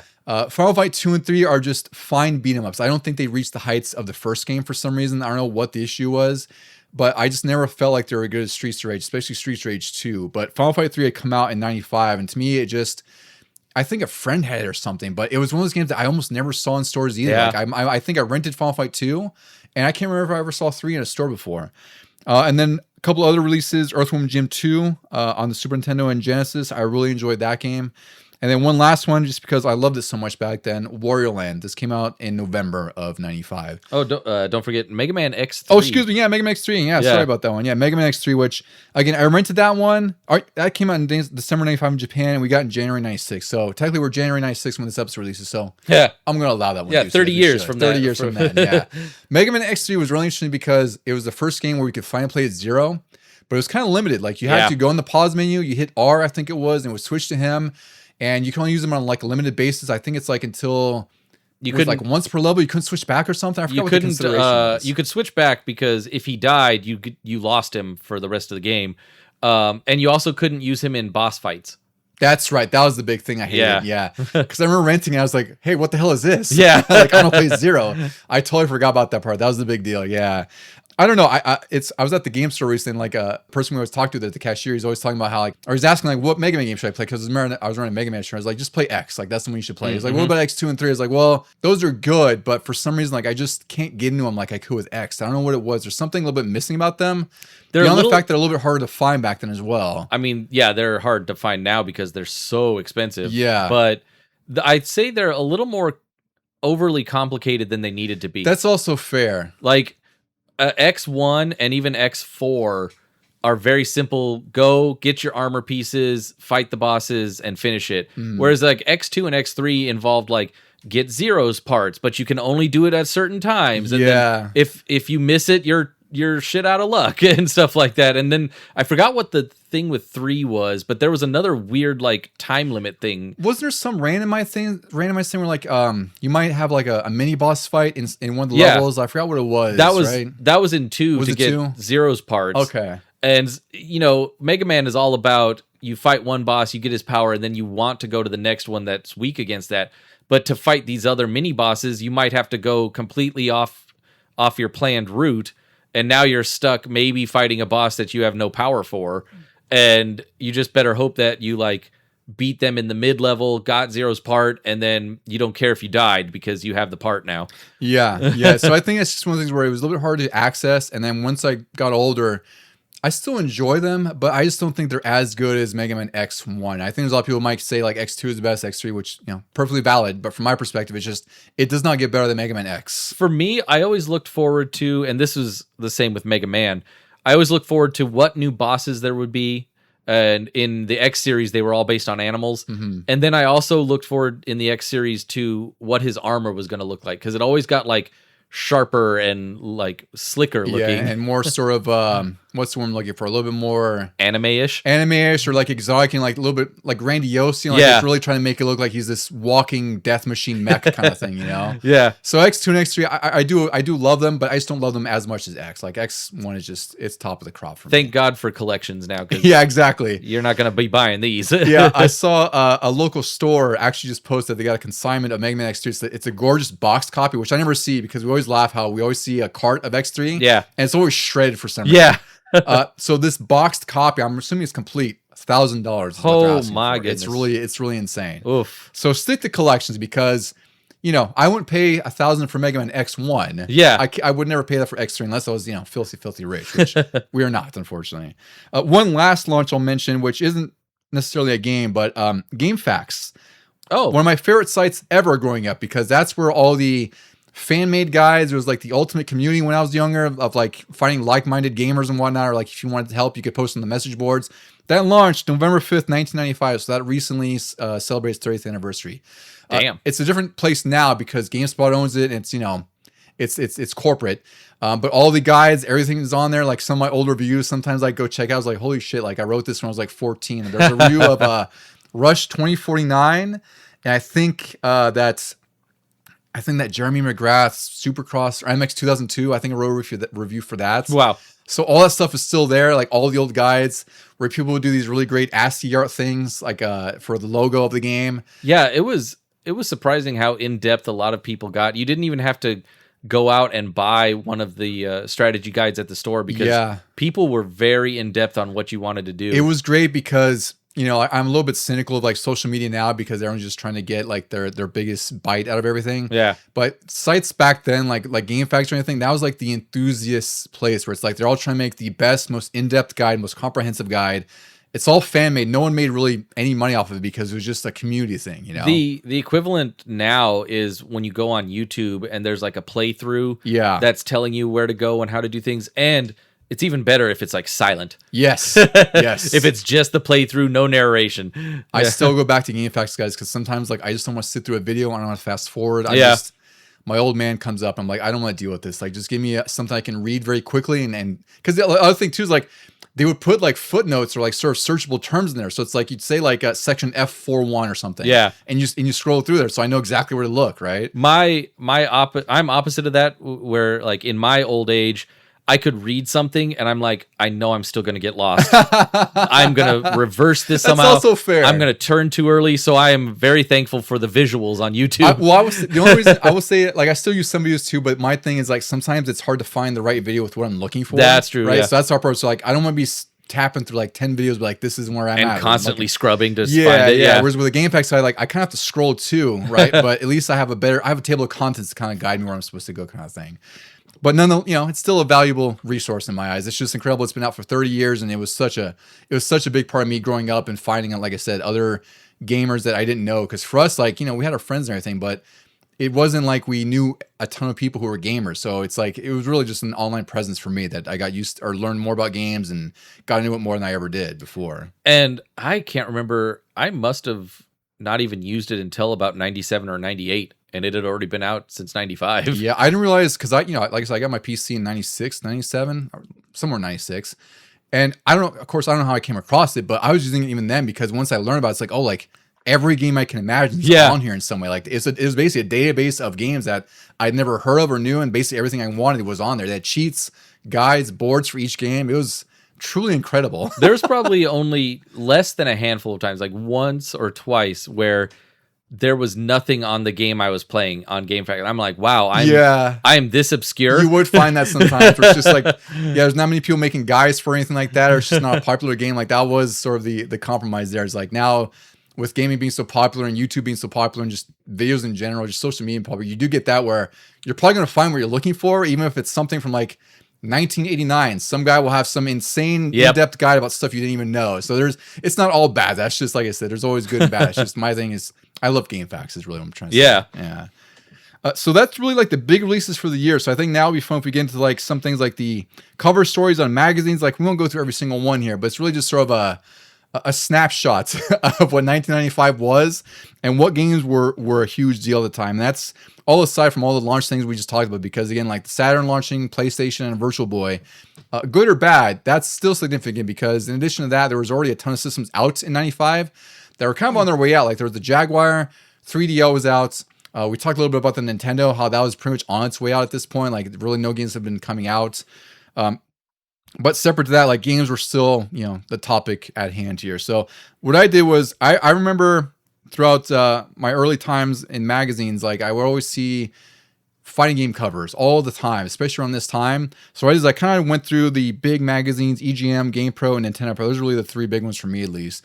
And I took what each month, or what was on the cover for each month. And it's funny because, as you saw, Deucy, and you were laughing yourself, EGM featured Mortal Kombat 3, what was it, 7 out of the 12 months out of the year. Yes. And I chronicled that in some way where either it was the only cover story on there, or in some way it was mentioned. Like there's one in March where it was like a fighting game thing. It was Tekken, Virtua Fighter, Toshinden, and Mortal Kombat 3 were all on the cover. GamePro, a little bit less. They had, 3 times Mortal Kombat 3 was on the cover. And Nintendo Power, being Nintendo Power because it makes sense to me. Yeah. They only featured it once in November.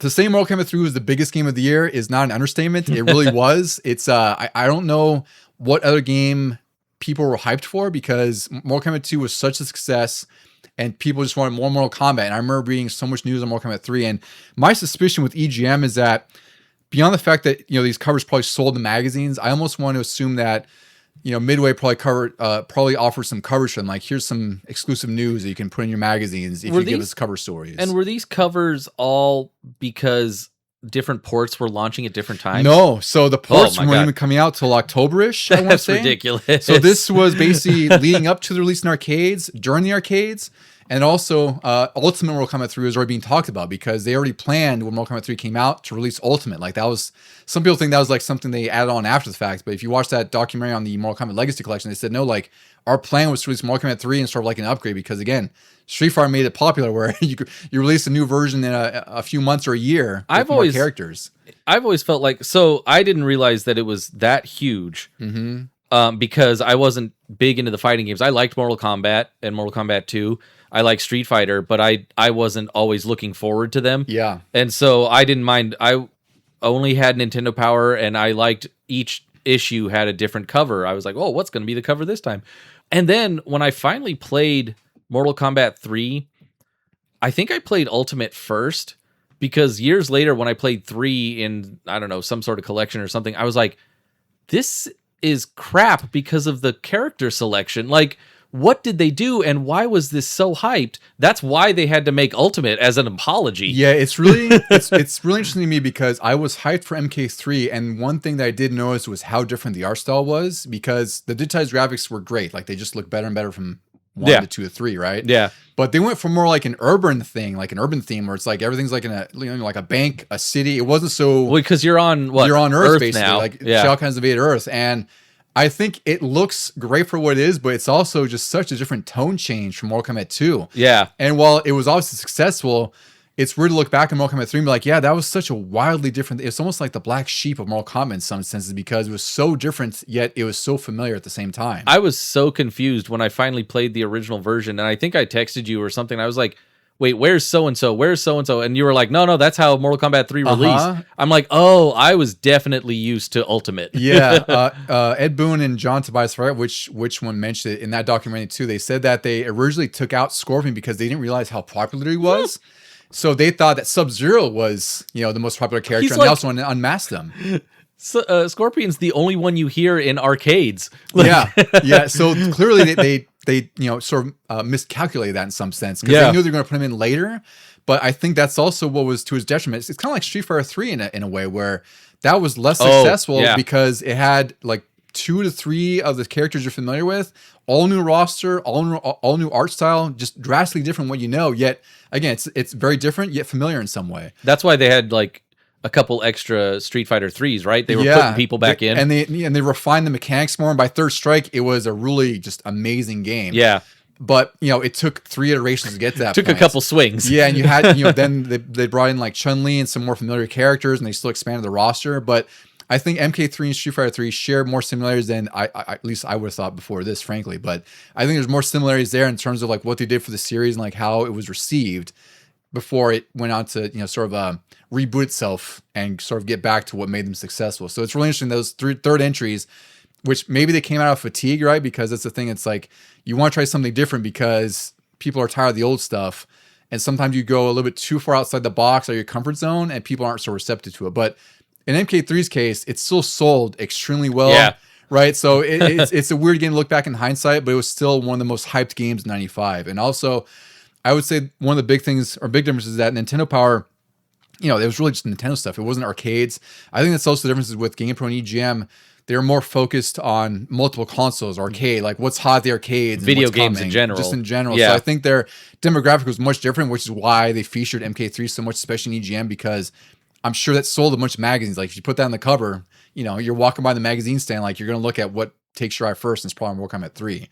GamePro didn't have as much. They were a little bit more variety. They had like Earthworm Jim on there, Killer Instinct, Comix Zone, Judge Dredd got a cover story, which I thought was great. That was actually a really awesome game. One of the few movie licensed games that are actually pretty fun. GamePro back then always reminded me of like being the number one competitor to Nintendo Power, and they were like Nintendo Power in the fact that they were covering the games individually on the cover stories, and there was a lot more variety. I felt they were a lot more parallel to Nintendo too, because I felt like they were like EGM. They could be very strict and sometimes just unfair on their reviews. Yeah. Like, there was that documentary I showed you where one review just says like, "I hate the Game Boy." It's like, get that guy off of Game Boy games. And like, why? Like, I understand. Like, I get it, but it's like you're actually you're kind of trashing games that are unjust because of your bias against the Game Boy. Yeah. EGM. So in some instances, like I think they had really great reviews. I just take reviews as they are. Right. It's like if I feel like you're kind of bullshitting things, well, I'm just going to dismiss your opinion. Right. Yeah.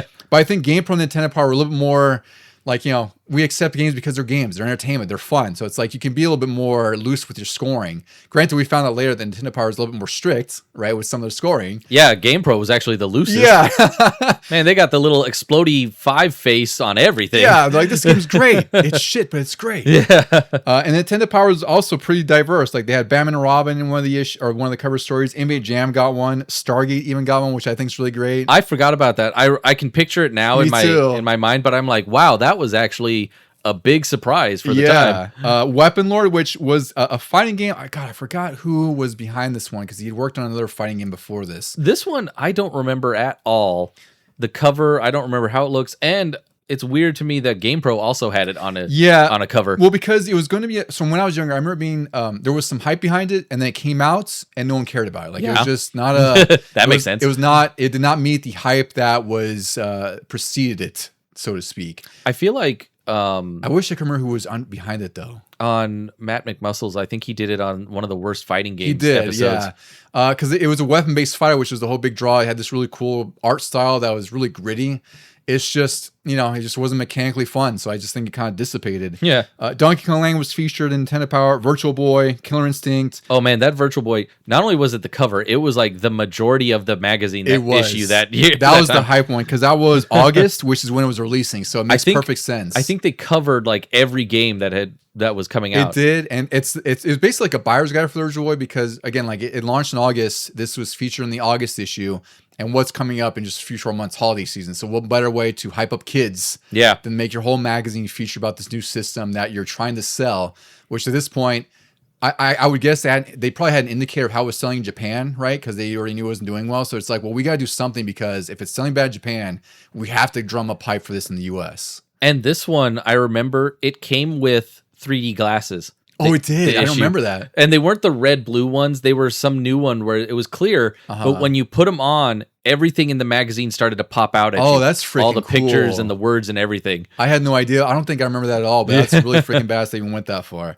But unfortunately, it didn't help. Like, the system still failed. People wanted the color of the magazine more than red and black. Yeah, exactly. They're like, wait a minute. These screenshots aren't even in color.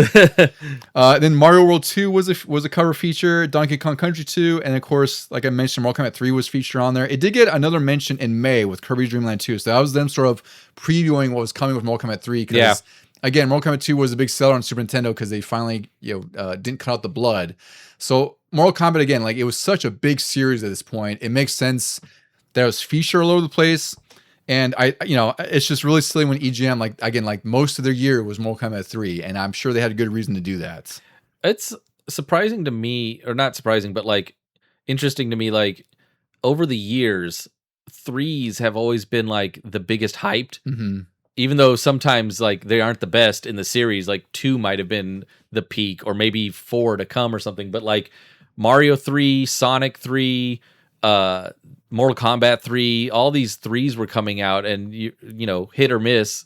They might have tried something new, or they might have just improved on something. Well, I think in some instances is that the sequel is usually so freaking good and such a big leap from the original, like Street Fighter 1 to Street Fighter 2, Sonic 1 to Sonic 2. Yeah. I wouldn't say Mario to Mario 2 because I love Mario 2, but it's just a different game, right? But even the Mario 2 to Mario 3, you have that level of hype where it's like, well, if they've done this with the sequel, what more could they do? How much better could it get? Metal Gear 2 to Metal Gear 3. Yeah, right. So I think that's the thing. It's like they hit that peak and they're like, well, you're going to get further, right? And then sometimes it works out, sometimes it doesn't. Mass Effect 2, like one of the best games ever. Mass Effect 3, I love it, but not as good as 2 in some instances. But it was hyped before. Very much hyped. Before people saw the ending. Yeah. So I think it's just the nature of trilogies is like you have to top yourself. Terminator 2, Terminator 3, which to me is like Terminator 3 opposite. Had a ton of hype. I remember that. It did. And because it was 12 years after the fact. Yeah. So that's the same thing. And for me, like that was just a fart. For me, a fart in church, as they call it. So it's just, I just think that when you have such a well-received sequel, you hope that the next one's gonna be as good. And sometimes it works out, sometimes it doesn't. Sometimes it's just, it's more the same, and that's not necessarily a bad thing. So we'll get into top selling games in the US real quick before we get into some of our awards for the year. This is a top 10. This is according to Wikipedia. So, again, I don't know how resourceful this is or where they pulled from. Number 10 best-selling game of the year was The Lion King on Super Nintendo. Mortal Kombat 2 on the Genesis was a top-selling game.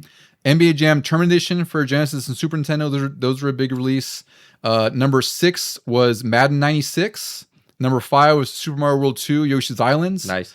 Number 4, Donkey Kong Country 2 Diddy's Conquest, which you have to figure with that was a very late release. That was November. So it sold a lot very quickly. Ooh, and so was Yoshi's Island was what, October? I had that on here too, right? Was it? It was in the quarter 4. Yeah, it's quarter 4. Yeah, so October, yeah. So those sold a lot very quickly.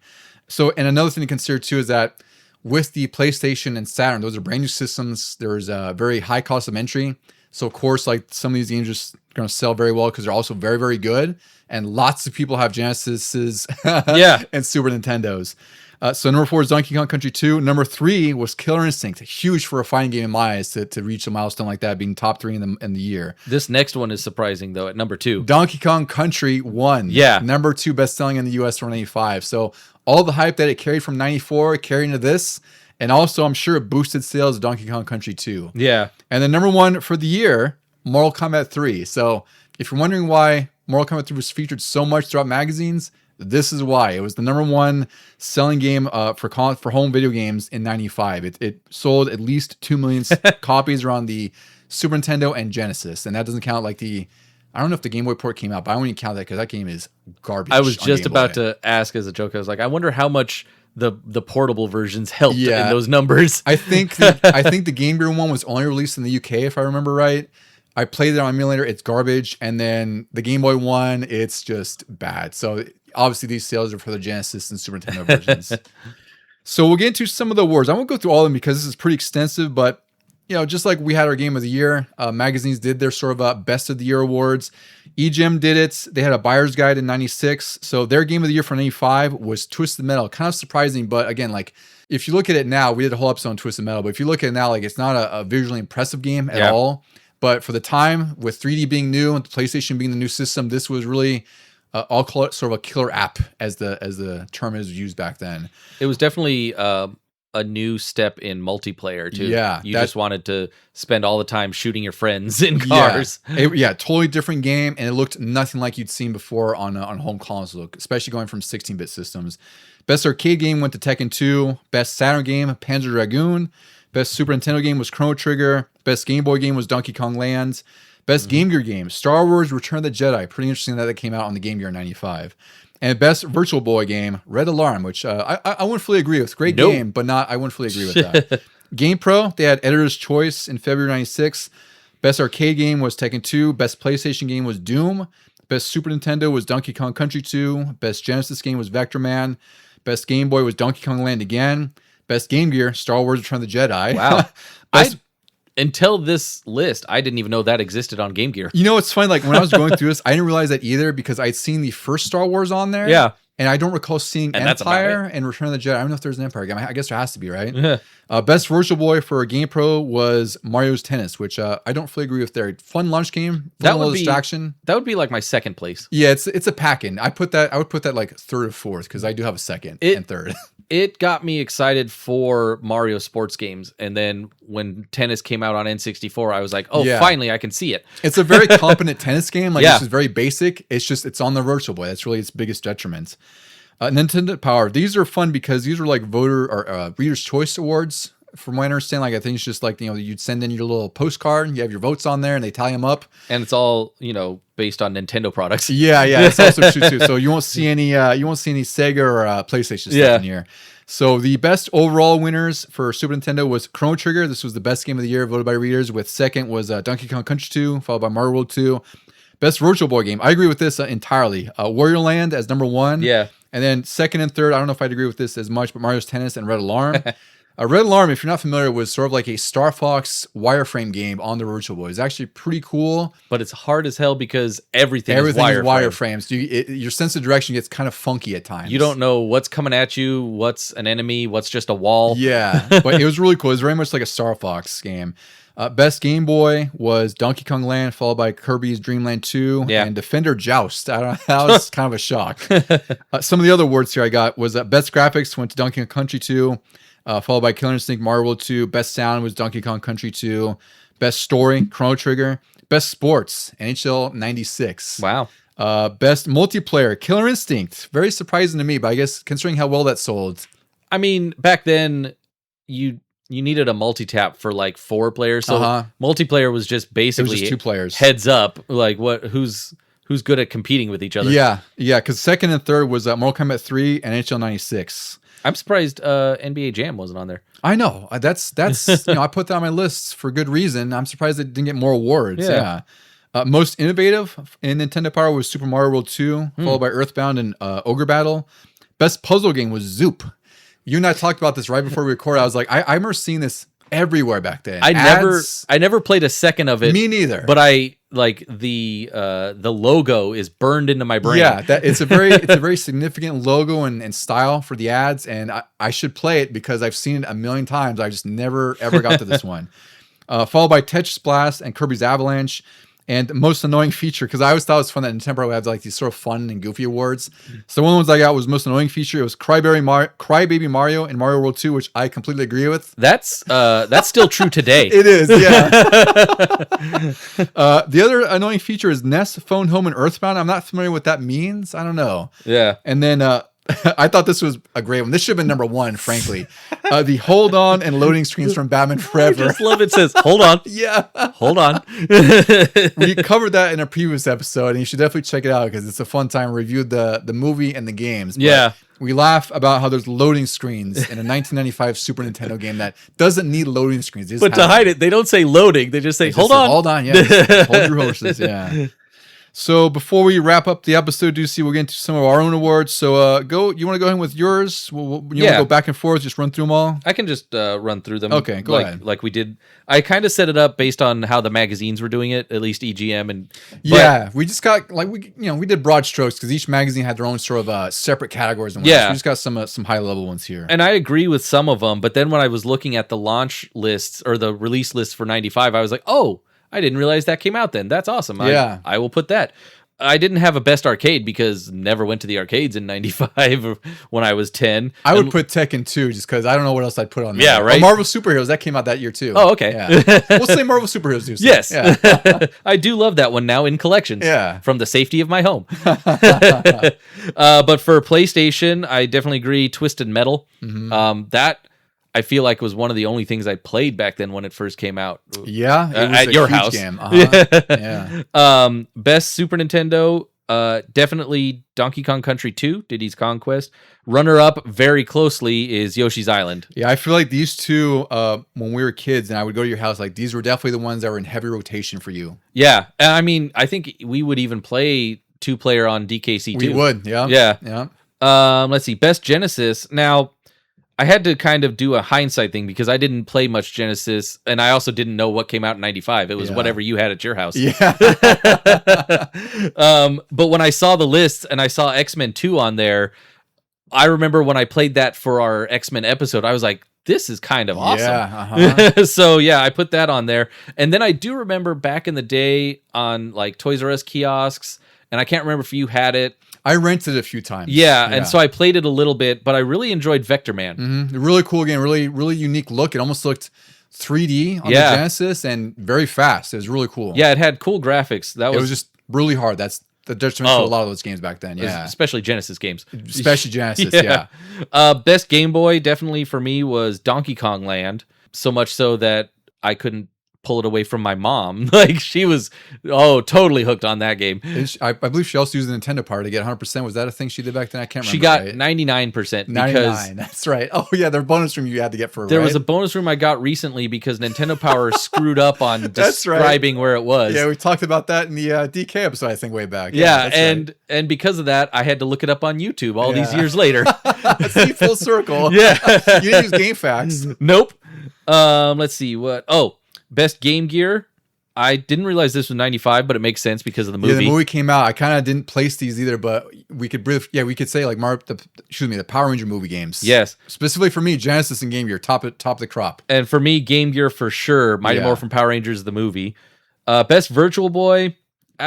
Default was Wario Land. It's a good choice. And it's hard to make a case for anything else unless you really love them, but Wario Land is like the best virtual game I've played. I actually finished that all the way through. I would say Wario Land was top. For me, Mario Tennis was second, and then that Mario Clash game was kind of fun for a little 3D Mario Bros kind of game. Yeah. Let's see. And then I moved away from systems, and I just said best puzzle game. This is another one in hindsight, but Mario's Picross.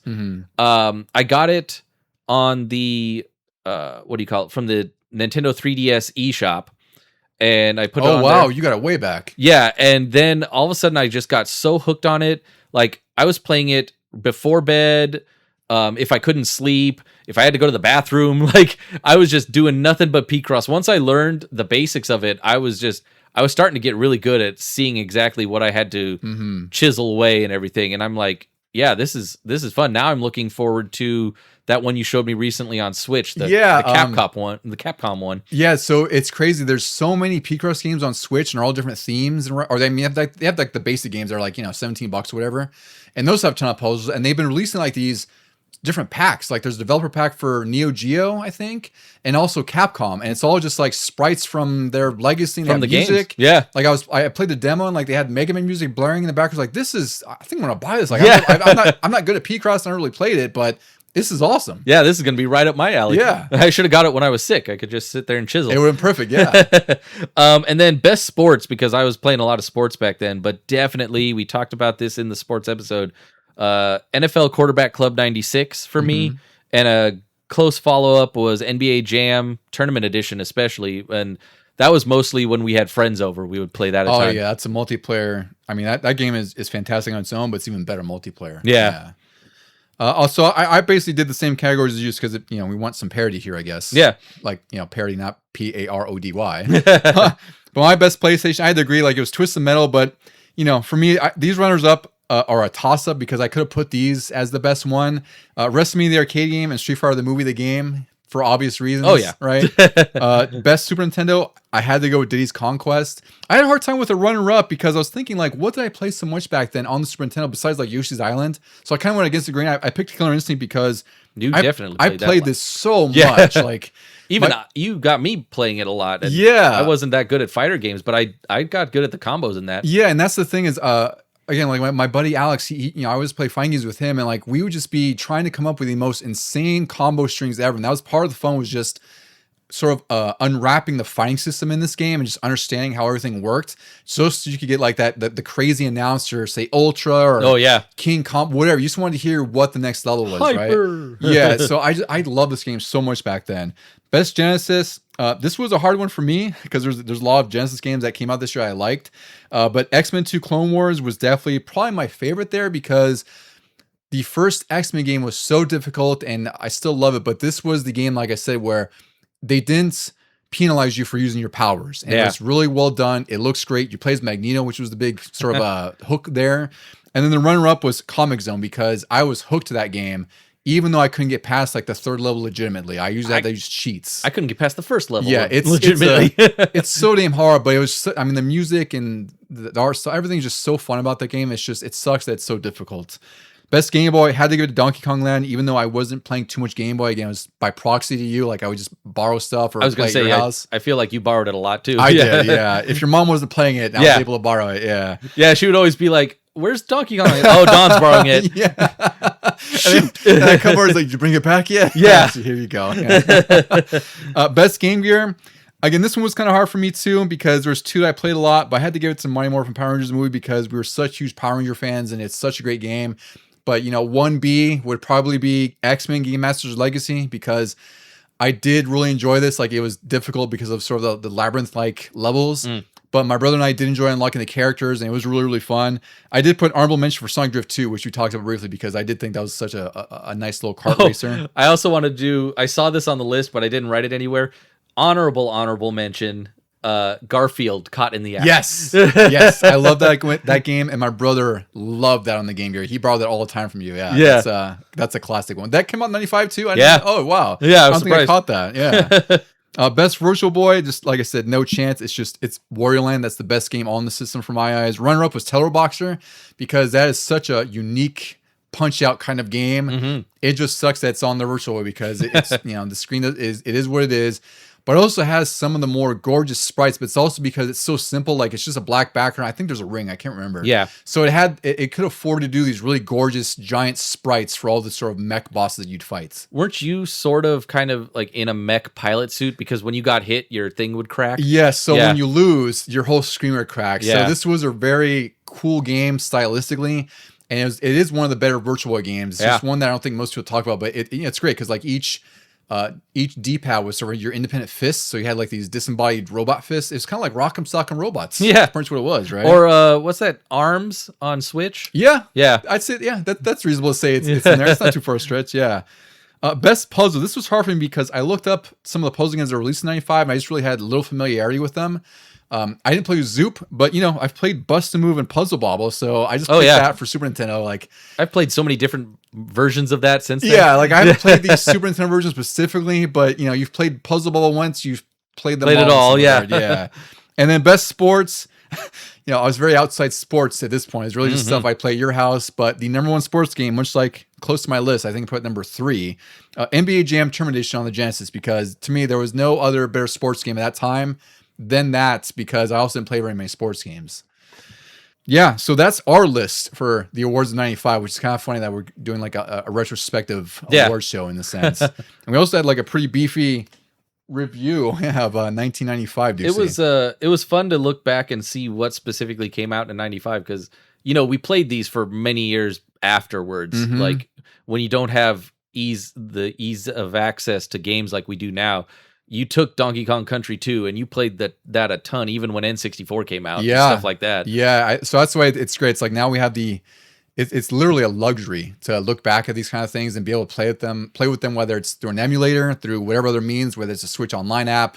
There's so many ways to access just the ridiculous amount of games that have existed throughout time. So I think it's really fun we did this episode, because for us it's a little bit different, and we've always talked about doing this at some point. It was perfect for 95 because I feel like that was such a big year for games. Maybe some people don't realize it, but at least in my eyes, I think it is significant just for everything that was happening that year, just from the peaks of 16-bit going into 32-bit, and that sort of a valley of transitioning out of 16-bit into 32-bit sort of dominance, right? So I think it was a pretty fun retrospective for us to dive in and see what was happening 30 years ago, as you and I are now, 40, looking at this stuff and be like, yeah, like I remember this, remember that, like, oh, that came out. So I think this was a really fun episode, dude. I think it was a good time. Hopefully we've inspired some of our listeners that have a new generation of their own that they're looking after. Maybe they can introduce them to some of these classics that we've talked about. Yeah, or show them 7 covers of EGM that have Mortal Kombat 3 on them, right? The possibilities are really endless. I was laughing at that so much because, like, for Nintendo Power, we can pinpoint which issue has Yeah. what. We're like, that cheat code is in the WrestleMania issue, whereas when it comes to EGM, you're like, oh, what was that story in? Was that in the 3rd Mortal Kombat 3? Was that in the 6th Mortal Kombat 3? I'll go the other side of the coin, because I'll say, like, do you remember what was on Nintendo Power, April 1995? Oh, I don't know. What about EGM April 95 or maybe even August 95? Mortal Kombat 3? Yeah, you're right. Yeah, let me flip a coin. It's either Mortal Kombat 3 or Mortal Kombat 3. Yeah.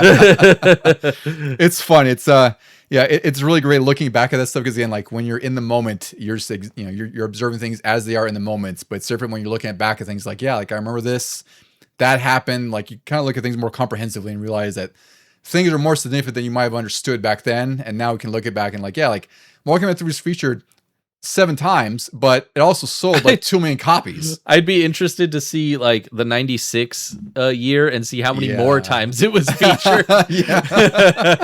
Now Ultimate is coming out. We better put that on the covers. Also thinking about it too, like, I realized like the home ports of Mortal Kombat 3 did come out around October. So it's pretty incredible that it sold over 2 million in like that 3-month span. So, and then it would bleed into 96. Yeah, because then Ultimate came out. It's just fascinating to me that, like, of all the things that happened in 95, it still seems like MK3 was the big one. Was Trilogy a launch for the N64? No, it came out a little bit after, I think. And Mortal Kombat Trilogy came out on the PS1 around the same time, I want to say. Maybe it was 97. I can't fully remember. It must have been 96. But that was going to continue on, like, even if 3 wasn't in the title, that was basically continuing on the legacy of 3. It really was, yeah. And it actually made 3 even better than what it was. Yeah. Of course. Like, it was a proper iteration. It basically did what Street Fighter did. Like, it would just get better with each iteration until people got tired of it, Yeah. Hopefully you're not tired of us talking about 1995. But again, if you want to reach out to us, you can do so at LegionGamingPod@gmail.com if you want to send us some nice email. Or you can message us on Instagram or find us on Instagram and like, subscribe, and do all the cool things that all the cool kids do to make us more popular at Legion Gaming Podcast. Deucy, we have made quite the journey back to the future. Any final words for our friends going back to 2026? Oh, yes. Happy New Year and play it loud.